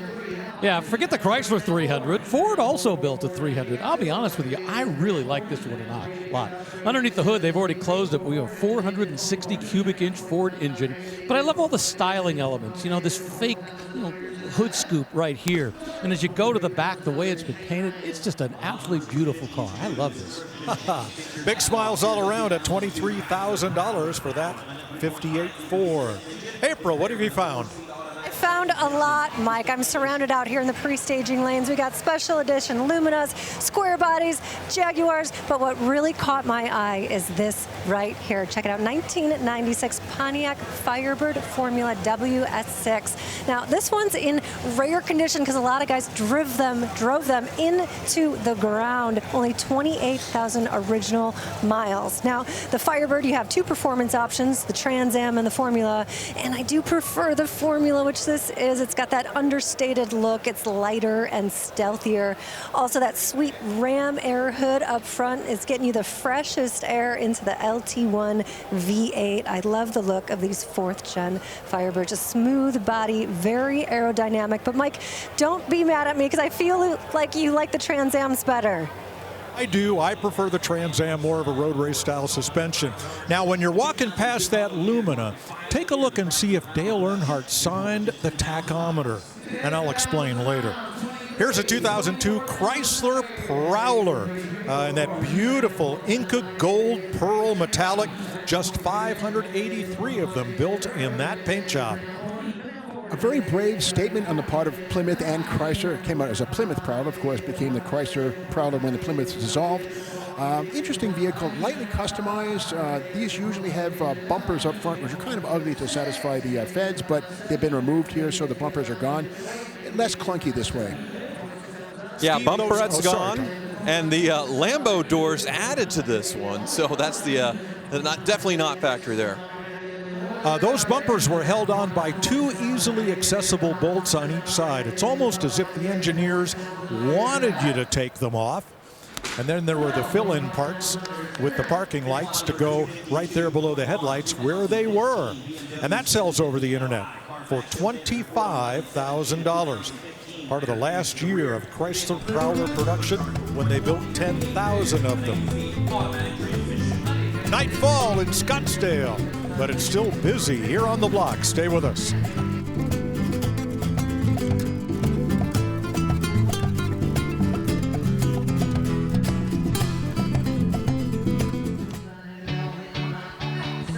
That is an Eldorado, a hand-built luxury car of the mid-1950s that was so exclusive it didn't even say Cadillac anywhere on it. Just Eldorado with the Cadillac crest, but you knew what it was.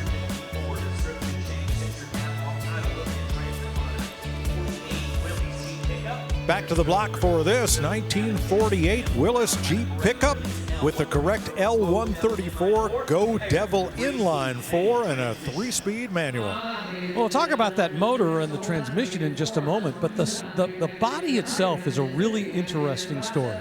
Because when they started building the concept of the truck, the Willis truck back in those days in 1948, they were only selling the cab and the chassis. So this particular one was sold up in Canada.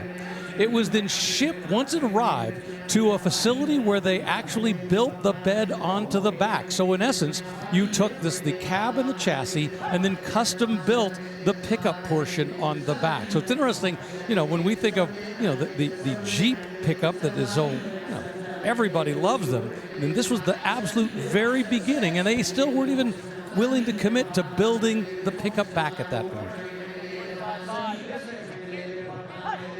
This one, fully documented, was sold new October 20th, 1948 up in British Columbia and then shipped to Vancouver.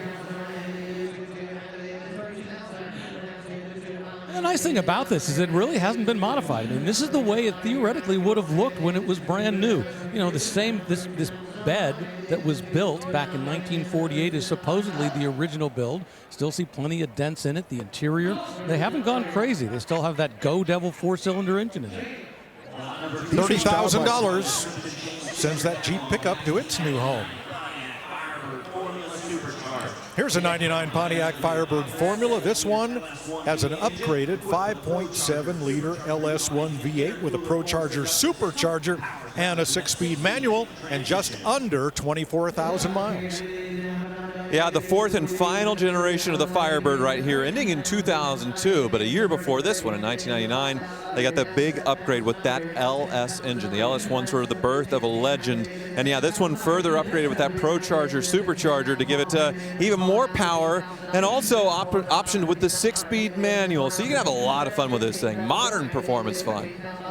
This would have had 320 horsepower before the blower was added to it, which bumped it up for another 100 before that, or beyond that.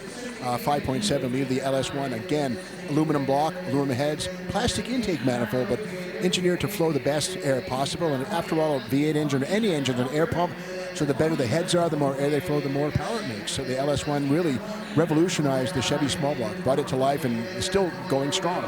So I'm curious about that plastic intake manifold. Was that done to save weight, to save temperature under hood, or maybe a combination? Well, plastic castings can be shaped more accurately than aluminum castings. They're lighter, of course, and they also reject heat a lot better than aluminum does. So a lot of reasons why you could love it's actually nylon is what it is. In 1999, you could get 3 different Firebirds. There was the base Firebird, and of course there was the top-of-the-line Trans Am.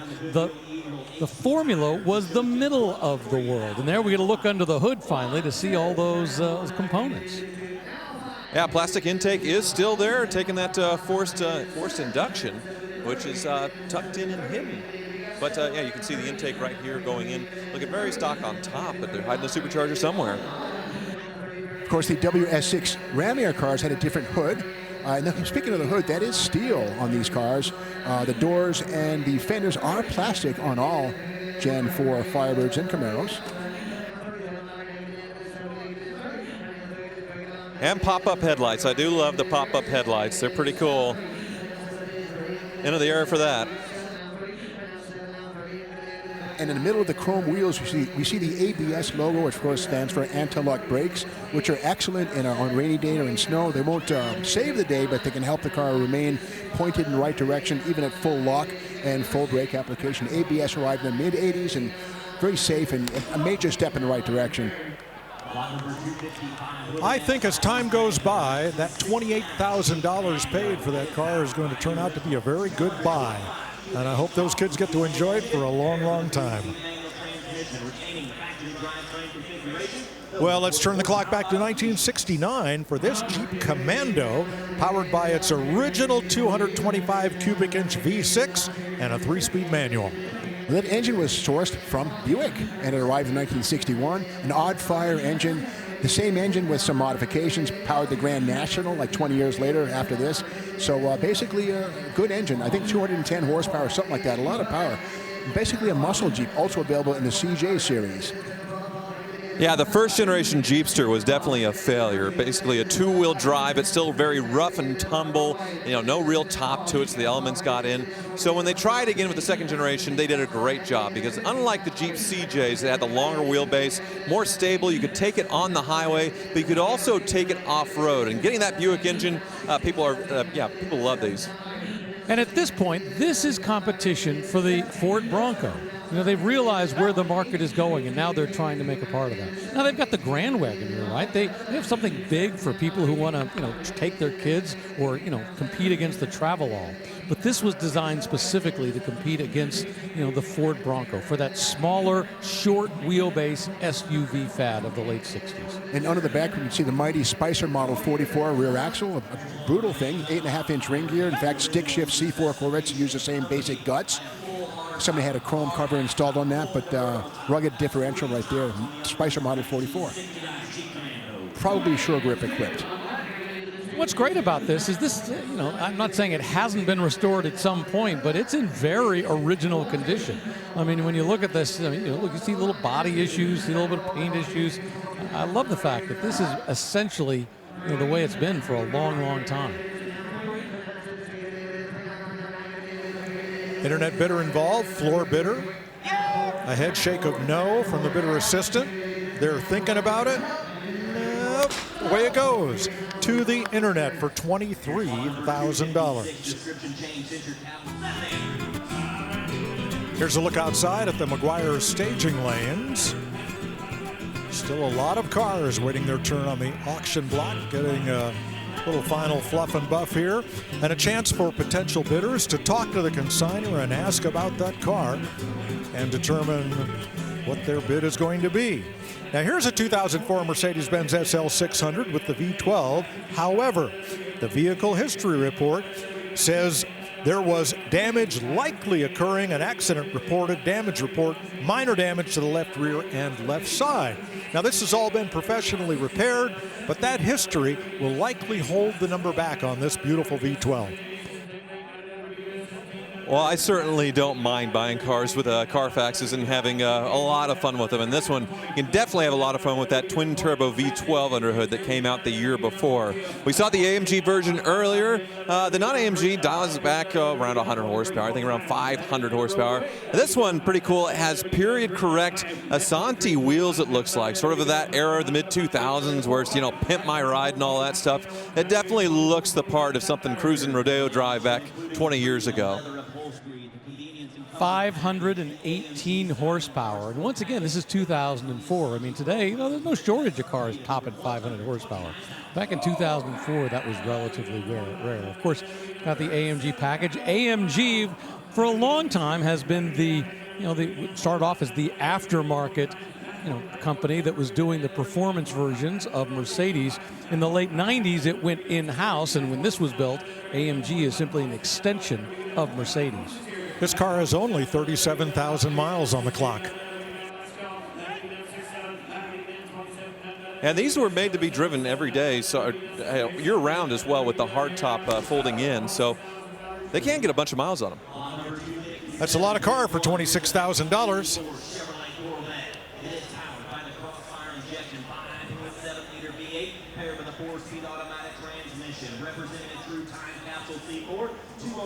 And in its place rolls this silver 1984 Corvette with its Crossfire 5.7-liter V8. And this is a two-owner car with day one paperwork and under 8,000 miles. Tyler previewed this for us earlier. Yeah, it's definitely time capsule condition of the birth of the C4 Corvette. And that Crossfire fuel injection, it was much maligned at the time because it was kind of complicated, having two throttle bodies feeding the other side of the engine. Difficult to figure out and tune and get running, but you know, it's not as bad as people say. I've dealt with it before. It's not that hard to keep going, but obviously the performance came much later. The C4, really a revelation. Radically different forged aluminum upper and lower control arms, leaf springs front and rear, fiberglass leaf springs, really capable handling car. And the Crossfire isn't a bad thing at all. Doesn't have the power the Tuneport had in the next following year. The Crossfire is an interesting design. Oh, there we go. There's the headlights. Nice work, Tyler. But this is an automatic. They're all automatics, the Crossfires. No stick shifts with the Crossfire. It's a long way from our old Opel GT with the little manual thing that you had to crank and get them forward. Nice when they pop up so smoothly. Of course, 1984, the first year for this generation of the Corvette. Don't go looking for a 1993 Corvette.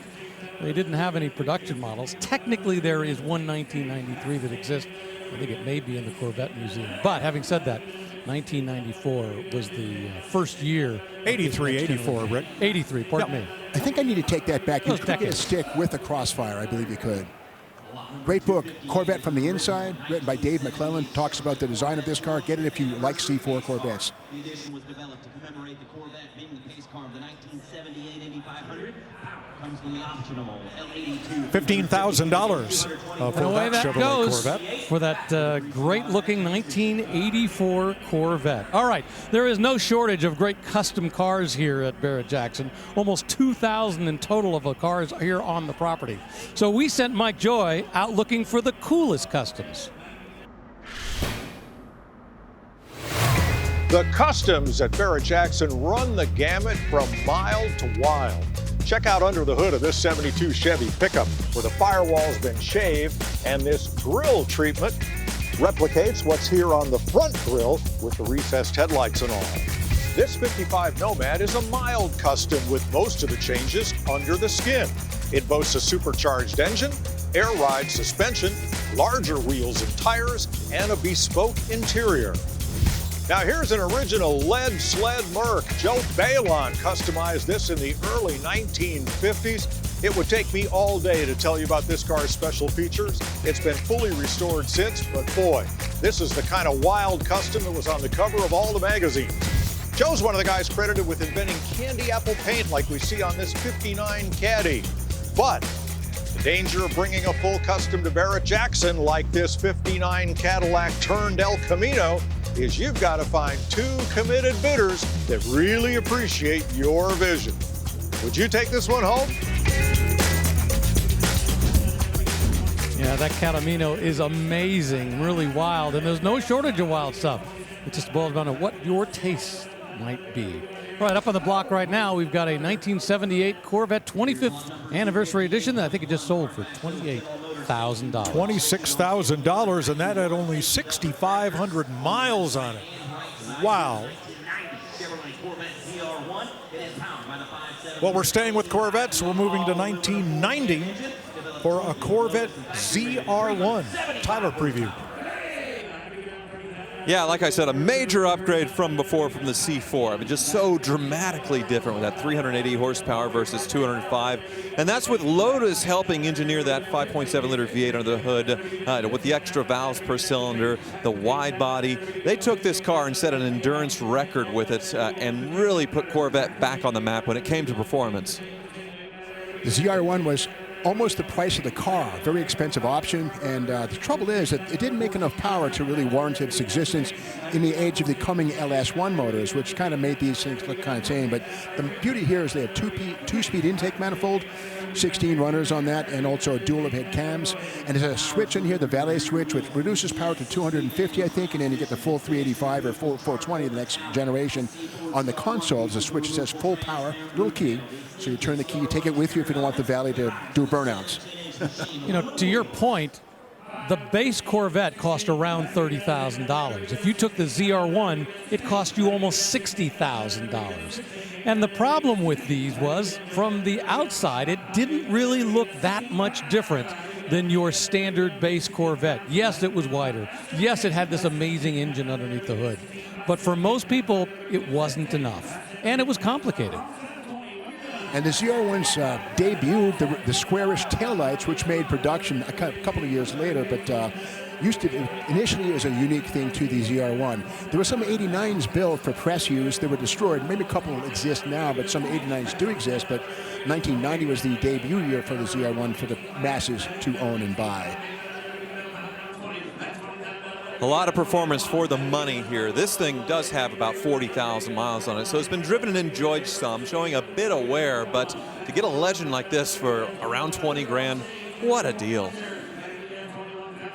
These engines are known to go 100,000 miles with proper care, and it's very durable, has chain drive, no belts here to slip and die, but as you mentioned, designed by Lotus, built by Mercury Marine, 32 valves per cylinder. Boy, what a machine. And what a performance bargain at $20,500. You want to see what's coming up? Have a look at Barrett-Jackson.com for information on everything that's sold, everything that's coming to the auction block, and future events can all be found on their website. This 1979 Chevy C10 Custom pickup has been lowered and dropped and rides on 20-inch Riddler wheels. Yeah, and I'm going to call this Hugger Orange, although it does have a slightly darker hue to it, but it's pretty darn close. So if you were buying a Camaro that year, you were getting a Hugger Orange for 1969, for example, it'd be pretty similar to this styling with that black stripe on it. Yeah, it looks good with that cowl hood. Still 350 cubic inch V8 under the hood. And it looks like they deleted the bow tie there on the grille in the front just to make things a little bit different. But overall, the paint job, lowering, everything looks great. Yeah, plenty of work underneath the hood. Like you said, it's got the 350 cubic inch engine. It's got an aluminum radiator. You know, it's got electronic ignition. It's all the things you really want for a car to work better than it would have been working back in 1979. Not that 1979 is archaic. I mean, you know, I have a 1981 El Camino that I drive on a regular basis. But having said that, if I could upgrade it with a lot of the stuff this got, I think I'd take it. Yeah, nice with that rear bumper delete as well, with the panel added to make it all flush there with the license plate, but still has a spray and bed liner, so you could actually use this thing as a truck. It's not some show pony. You could actually use this for its practical intent. So I really like that. All right, do you think somebody's going to buy this and use it as a truck? I would, yeah. Well, for $30,000, you can do anything you want. We're going to stay with General Motors for this 96 Pontiac Firebird Formula WS6 that April showed us, under 29,000 actual miles. Well, there's the ram air system right there. Of course, it breathes cool air into the air filter, which is under the hood, if we could open it. But it's a little box, and the air goes right down onto the top of the paper elements, and has four-wheel disc brakes, as they all did. WS6, of course, free-flow exhaust system. These have a single exhaust system. It goes down here under the catalytic converter and over the rear axle, branches out into two outlets, but it's actually a single pipe, but large diameter. And WS6 has special suspension parts and big disc brakes and exhaust out the back here. Single pipe, duals come out, aluminum tips on the end, but again, single pipe in reality, but the look is there. And I agree with April. I kind of like the subtle look of the Formula. So you got the sort of stock Firebird nose, not the extra ground effects with the Trans Am. You didn't get the big spoiler with the Trans Am as well. And I think if you're going to go stealth, you should do it in black as well. So yeah, overall, this thing's really impressive and very low mileage. So it's so hard to find a fourth generation because nobody thought, well, I'm going to put this away for the future. Well, these cars, especially the Trans Am, developed a whole lot of what is derisively called Tupperware, add-on body components that may provide a little aero advantage, but are mainly there for styling. And as you say, Tyler, the Formula is devoid of that. It is a much cleaner looking design than the equivalent your Trans Am. And with the WS6, not only do you get the engine in there, you also get stiffer roll bars front and rear, so it's got better cornering capabilities. And as I remember, the Formula wasn't built in the same type numbers that the Trans Am was, so usually the Formula is a little bit rarer in terms of total numbers.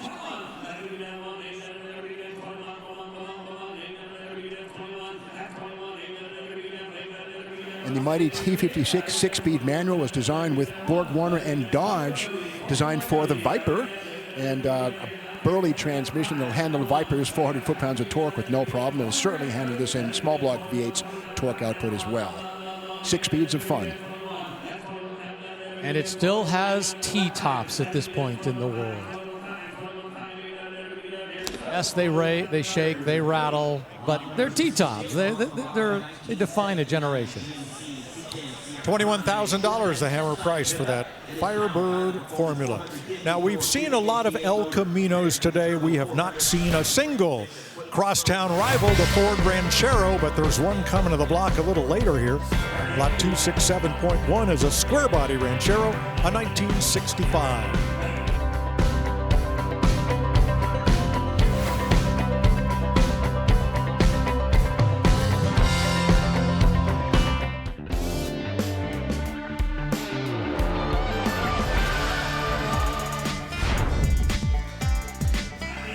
Welcome back to Scottsdale. A lot of cars out there in the staging lane still awaiting their turn at the auction block. Wow, Datsuns and Pontiacs, Buicks, Oldsmobiles, and more. Here's a 2007 Jaguar XK convertible, 4.2-liter V8, 6-speed automatic.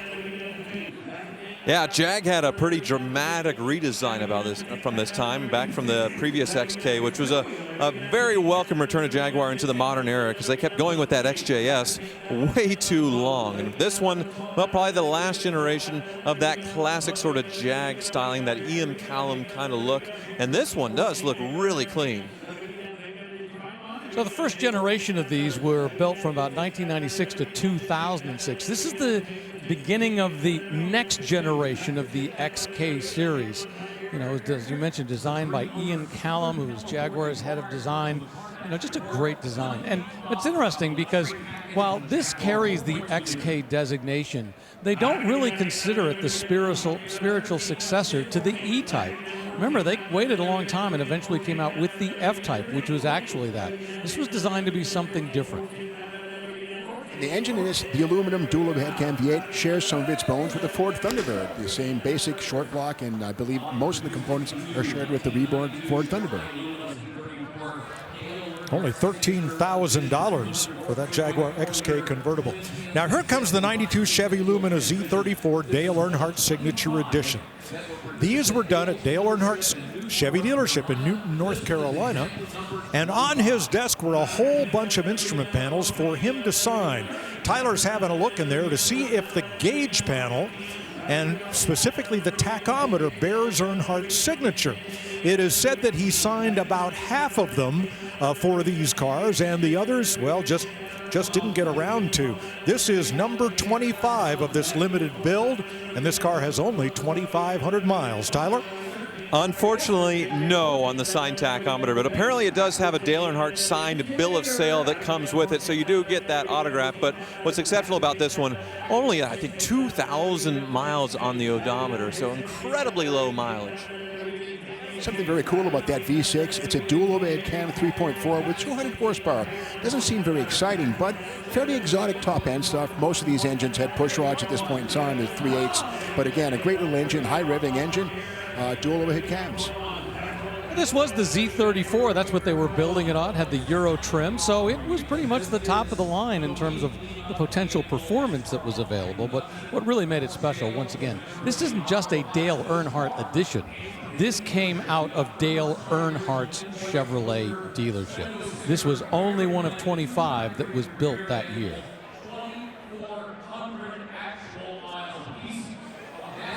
$20,000 bid, that would be a lot of money for just about any other Chevy Lumina, not yet considered a collectible car. But with this provenance, as Rick says, well, that's a whole different story. But that's where the hammer falls, at $20,000. Now, if you'd like to try and sharpen your bidding skills and maybe win an amazing prize in the process, you'll want to play Fantasy Bid, brought to you by Dodge. Here's April to preview one of the cars you'll be predicting the price on. Hey, Mike, that's right. I'm with this 1958 Packard Custom. Do I even need to say custom? I mean, it's been wildly reimagined. The hood has been lengthened to hang over the reimagined grille with those bullet-style details. You got the Dagmars up front and beautiful lavender pearl paint that sort of melts into a deeper purple as it gets lower. Here you'd have the original Packard emblem. This one has the customizer's name on their Oz Customs. They did a fantastic job. It's got a 5-inch top, beautiful speed humps with the chrome detailing all the way back. You got to check out those taillights. They've been Frenched into perfection, which are actually from a 56 Packard. Now, take a look at that interior.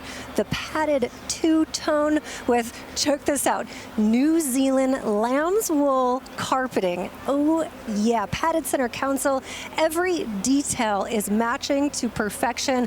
And check this, her name is Rita, after Rita Hayworth, famous actress and pinup model from back in the day. Mike, I think she would be honored. Wow. Well, thanks, April. That Packard will cross the block this Saturday, so register to play now. Terms and conditions, you must be 18 to play. Visit promo.barrettjacksonfantasybid.com for official rules. And who knows, maybe you could drive away with the grand prize, a 2026 Dodge Charger Scat Pack Plus. Coming to the block now is this 1984 Chevy Camaro RS Custom. Well, this basically is sort of a pro streets, sort of an NMC drag car in a way. It's got slightly narrow rear ends, slicks on the back, skinnies up front. Definitely built for drag racing. Got a roll cage inside.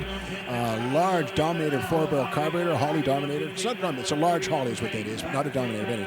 Big block, or small block Chevy. Discs up front, drums in the back. Built for drag racing. Yeah, and of course they've added the special touch of having the hood that comes off completely and these show stands right here so you can take a look underneath. But it's got this massive bulge because as you look underneath, you've got the high-rise manifold, you got the carb on top, the air cleaner. So it fills up an awful lot of that. But going inside, this is the roll cage right there, full. It goes all the way down the side as well. Not massive pieces of metal, but enough that it's going to do the job of protecting you should something go wrong. And this has something called a trans brake. It's a Turbo 400. What the trans brake does, it locks the transmission in reverse and first at the same time so that it immobilizes the car, bring the throttle up, when the light goes green, release the button, and you bomb offline with an explosive launch. More than any stall converter can give you. Trans brakes are enough for braking transmissions, but for getting good ETs at the drag strip.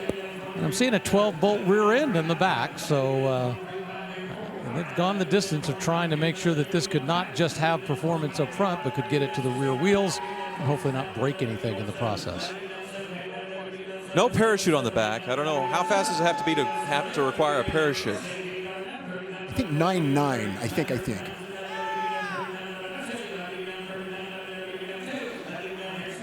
Yeah, and the point with the builder on this is made for street or strip. You know, this is kind of a pro stock look and a pro stock build, but it's ultimately a street car that you can have some fun with. And the engine compartment, nice and clean. I mean, I like what they've done. Obviously, the engine, stands out, but they've actually finished very nicely the paint on the inside of the engine compartment. You see all the components that they've built up. It's a nice, they haven't gone over the top in terms of trying to smooth and shave everything. Just a nice look. $34,000 is the winning bid for that Chevy Camaro. We've got Mustangs, Mercedes, Maseratis, and more coming across the block. And hey, there's an Edsel. When's the last time you've seen one? The Barrett-Jackson Cup is back this year. From hundreds of applications, 47 vehicles were handpicked and on hand in Scottsdale to compete for the ultimate Best in Show and People's Choice Awards. These custom car and truck builders are the very best from across the country. 5 finalists are being chosen from this amazing collection of vehicles, and the winners will be announced during our live Saturday coverage on the History Channel.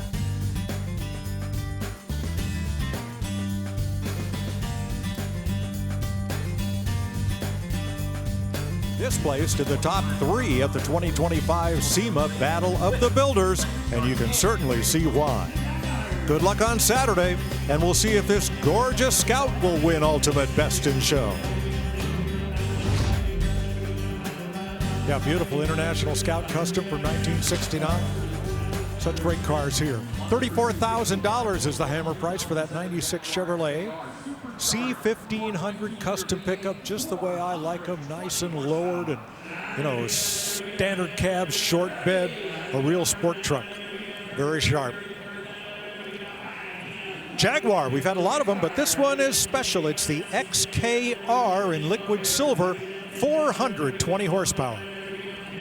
Yeah, it's easy to tell the difference between the regular Jag and the R because of these gills here in the hood that say supercharged. So that V8 gets a blower on top with the R's and gives you a big boost in horsepower, 420 horsepower on this one. And yeah, I love the coupe version of these. You see more convertibles, but I think the coupes look fantastic, especially with the sporty R body kit.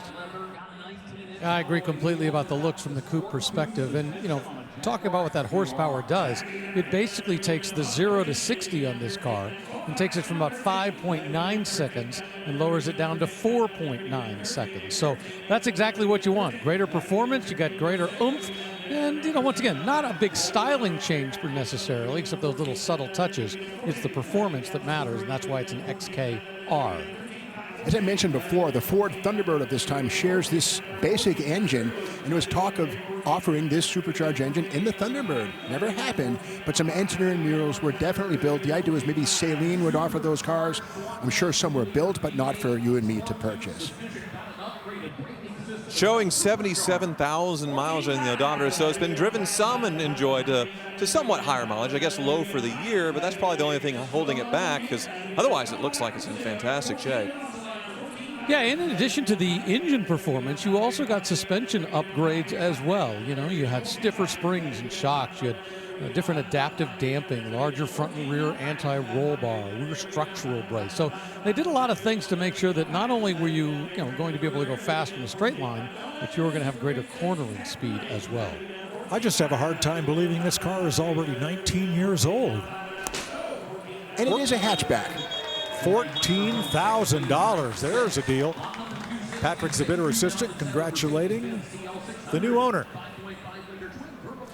Now here's Barrett-Jackson Vice President of Consignments, Mike McCullough, with another great ride we're going to see cross the block here on Saturday. This is a Hogan-built 1972 Chevrolet K5 Blazer blending classic Chevrolet DNA with modern performance and luxury.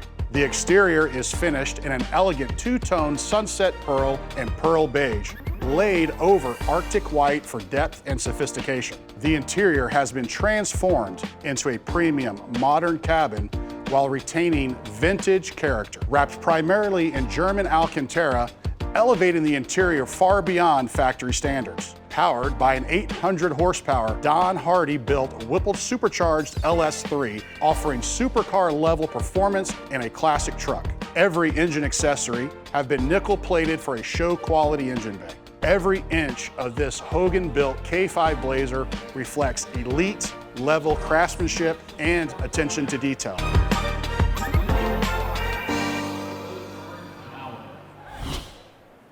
Boy, that is a beauty. Here's a 2007 Mercedes-Benz CL600, so it's a V12 car.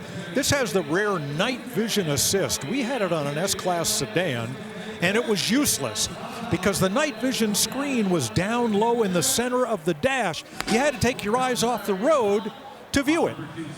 Well, it has a new owner now for $20,000. 510 horsepower, 612 foot-pounds of torque, and happy new owners right there.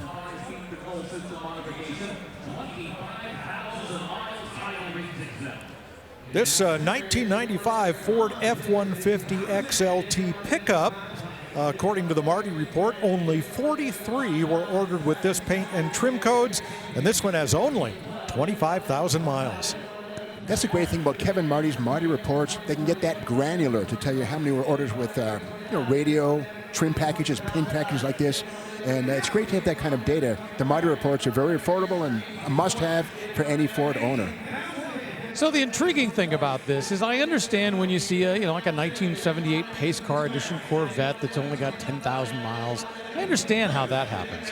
But how is it that somebody buys a 1995 Ford XLT, and here we are 30 years later, and it only has 25,000 miles on it? Did they not drive it for a particular reason? Was it set aside for something? And I'm not sure, but I'd love to know the story behind why this has so few miles on it. It is astounding, but we do see this quite often at Barrett-Jackson, since this is the place to bring it to sell a Survivor like this. And it does have that 5.0 V8 under the hood, and legend among Ford in the period. So, a bit of performance there, kind of a racy look with that red and white two-tone, the red interior. So someone definitely had some fun ordering this, and obviously very rare when it comes to the spec, according to the Marty report. Well, I mean, there were 14 different models of Ford truck you could get that year. The XLT was kind of the mid-range. You could go all the way up to, SVT and that kind of thing. $25,000 for that F-150. Well, that's just $1 per mile. I'd say that's a pretty good buy. Here's a 95 Jeep Wrangler Custom SUV, and we'll point out the vehicle history report said this was in a rear-end collision in 2011, but nothing severe enough to make the airbags deploy, and it's been all rebuilt since. And this is from the era when Jeep put rectangular headlights on the grille and quickly recognized the error of their ways and returned to round headlights. Of course, the 7-slot grille trademarked is in effect. 4-liter inline-6, a very potent engine with some AMC bones, but a better engine than a 258, even though it's a smaller engine. 180 horsepower, 190 horse out of these things, so a lot of power in something this light and small. Mike, when you said airbags did not deploy, I thought, what airbags? Because this is the last year for this Jeep body style, and I don't think they had airbags in 95. They introduced it in 96 with the next generation here with the YJ. It certainly doesn't have it with the aftermarket steering wheel now, but I don't think it did back then. So this is the last year of that body style that's sort of reminiscent of the Jurassic Park Jeep. This one very different, though. They did that wide body flare on it to accommodate the lift and the larger wheels. So they didn't deploy because they weren't there? Right. I'm just reading the vehicle history report. But you make a good point. And like we've talked about before, really when it comes to modifications on just about any Jeep, it's no harm, no foul. No one really worries whether you did it, whether you did it right. And the nice thing is there's so many great companies, aftermarket companies, that supply the parts to do this. And there the sold sticker goes on for $10,000 for that Jeep Wrangler. Well, we've seen all those El Caminos, and we promised you a Ranchero, and here it is. It is a square body. It's the second year of the square body, the 65. bright orange metallic paint, high gloss clear coat, 302 V8 3-speed automatic, and it's ready to haul. Yeah, I like what they've done with this. They've obviously taken the bumper off the front, and they've put on this piece of fascia right here, painted it body color. And as you mentioned, this is the sharp edge as opposed to the rounded body that you would have had just a couple years earlier. Now, you have to remember when they initially built these, they were built on a completely different chassis. In the mid-'60s, they shifted over to the Falcon chassis. I saw this when I was looking, through the internet as far as the previews, that they did the very interesting cover-up as far as the engine here to basically hide all of the ugliness with the hoses and the belts and all that stuff, and it goes seamlessly into the air intake. And then they have this removable mount in the back to where you can put it in the bed if you wanted to show it different ways, but now there's a bed cover on it. So a lot of work has gone into this Ranchero. And if you look just right in there, you can see they've also got another Ranchero name tag right there. So they've got one underneath the hood, none on the outside of the body. I think they took them from the outside and put one in the interior and one under the hood. So they made almost 20,000 Rancheros in 1965. Now remember, Rancheros came first, but by this time there were, I think they made 35,000 El Caminos the same year. Well, we're sneaking up on 15 grand, but didn't quite get there. $14,000 for that sharp little 65 Ranchero. We've got another 20 minutes of cars to show you before we leave the air for tonight, and there's lots more across the block.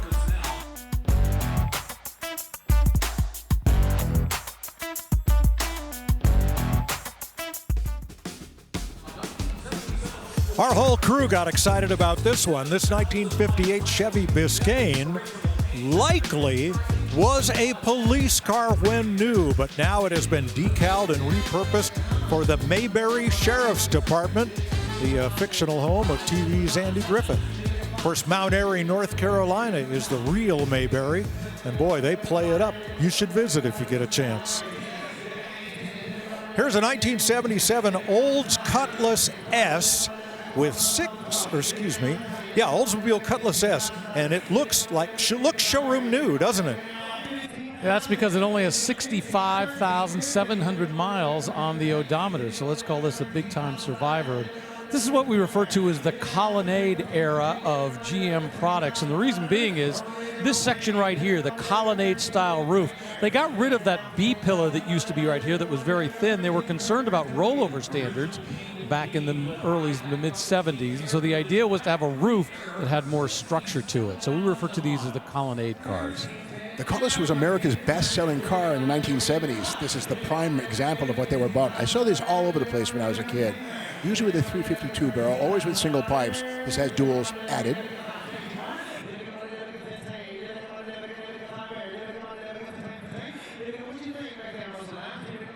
Yeah, not a lot of horsepower, of course, because it was 1977. And, of course, this was an Oldsmobile. The idea was it was that step above Chevrolet, not quite to the Buick level. So it was supposed to be, a little more luxurious. It wasn't about performance.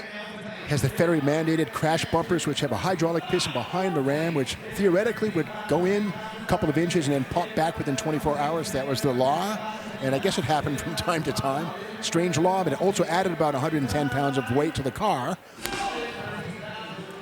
And this one sells for $13,500.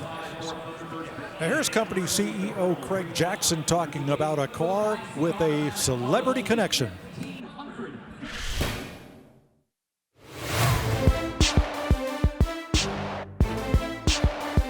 This is lot number 1329.1, and this is a one-of-one build currently owned by actor and comedian Kevin Hart, who designed the vehicle in conjunction with the builder Vintage Modern. Now, it is powered by a performance-tuned 2.7-liter EcoBoost V6 paired to a 10-speed automatic transmission, and it features a Roush intake and exhaust along with Fox Factory Racing suspension. The exterior is in triple black with the matte trim pieces. The interior is trimmed in hand-stitched black rock leather, which includes a Kenwood audio system and power windows. It really is very cool when you look at it.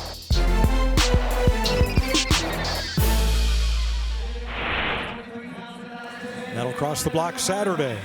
Now, 2005 was Thunderbird's 50th anniversary, but just 1,500 cars were finished in cashmere metallic and were special limited anniversary editions. This was number 544. These were styled by Jay Mays, one of Ford's top stylists, to really pay homage to the original Thunderbirds, right down to the porthole window, the grille, the hood, scoop right there, and never really sold as well as we hoped. Ford hoped they would, but iconic in some ways, but 2 seats only, small V8. Post-it yellow is the best color for these cars. I mean, I think the reality is they did a good job of modernizing that baby bird style from the 55, 56, 57 Thunderbird. The problem was the market simply wasn't there for it. They simply didn't have enough people who wanted them. Only 20,000 actual miles and a hammer price of $25,500. More great cars coming to the auction block right after this. As we start our final segment for tonight, let's recap today's top sellers. Brand name restoration of this 84 Jeep Grand Wagoneer drew $75,000. That was eclipsed by this 1966 Ford F100 Crew Cab Custom at $80,000. But the jaw-dropping number was paid for this, a custom Volkswagen 21-window microbus with a hot rod motor. $93,000 was the hammer price. Wow. Last 3 cars sold, including that Biscayne police car at $34,000. And we're back to the block for this Ford F100 with a 292 V8 and a 4-speed manual. Well, a good driver. I see some evidence of bodywork, some plastic under the paint. Well, that's okay. The price is right. And before the era of the twin I-beam, which arrived in '66, a beam with leaf springs up front. You know, kind of a harsh riding vehicle, but again, built to work. Long bed, 4-speed manual.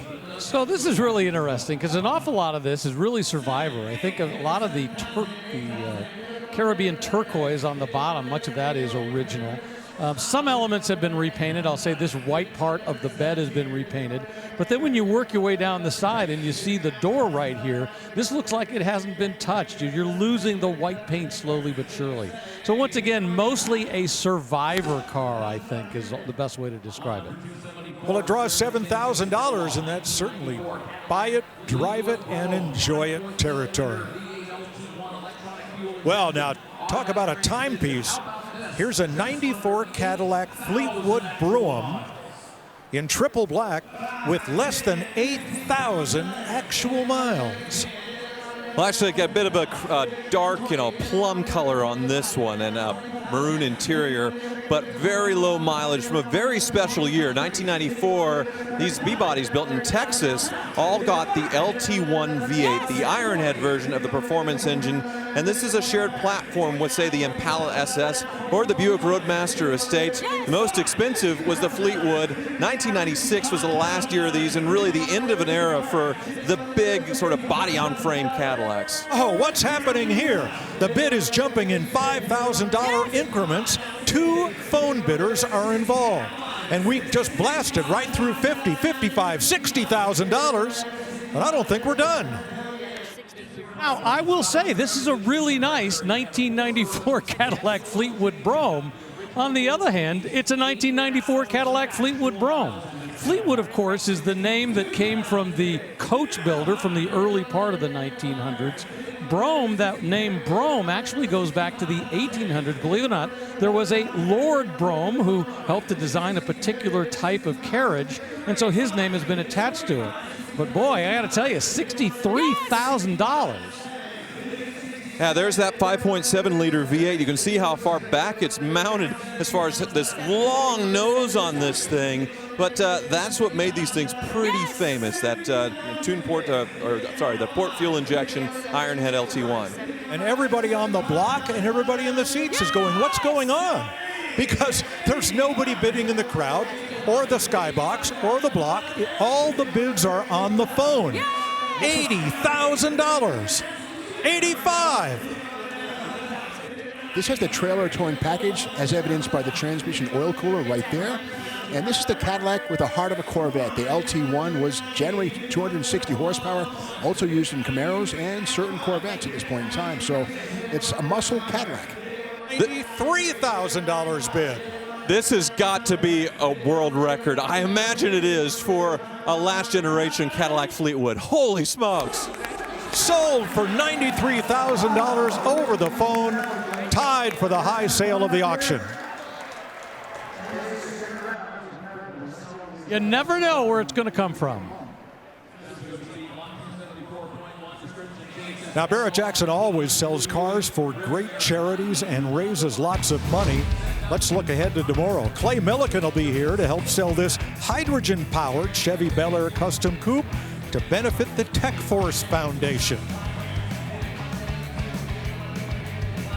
And also tomorrow, this beautiful 2025 Indian Sport Chief RT will be sold to benefit Folds of Honor.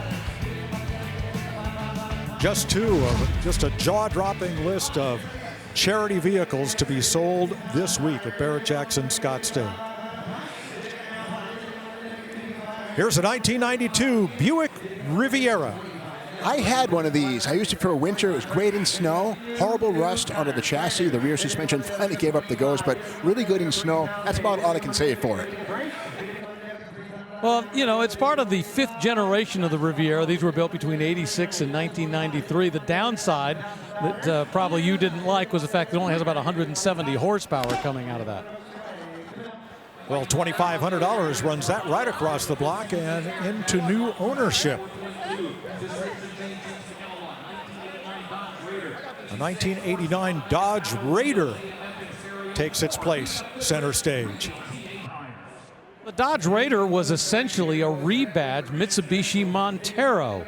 As also in some markets was known as the Pajero. So, you know, a lot of people are like, what the heck's a Dodge Raider? Well, you're seeing one right here. Call it captive import, you know, Mitsubishi stuff. Of course, Dodge did a lot of that with the Colt, which was the Colt of the Gallants in Japan, Mitsubishi. The other famous version of this, as far as Mitsubishi and Dodge, is the Dodge Stealth and the Mitsubishi 3000 GT, as far as two sports cars shared on different brands with totally different names. Well, it's been quite a day here in Scottsdale as the last car finishes up here on the auction block. At the top of the day, I never would have believed that a Volkswagen Microbus and a Survivor Cadillac would be the top sellers, but there we are. And that's going to do it today for our 5 hours of coverage from Scottsdale. But we'll be back tomorrow with 6 hours of live auction action here on FYI. If you're a real gearhead, you won't want to be anywhere else this week.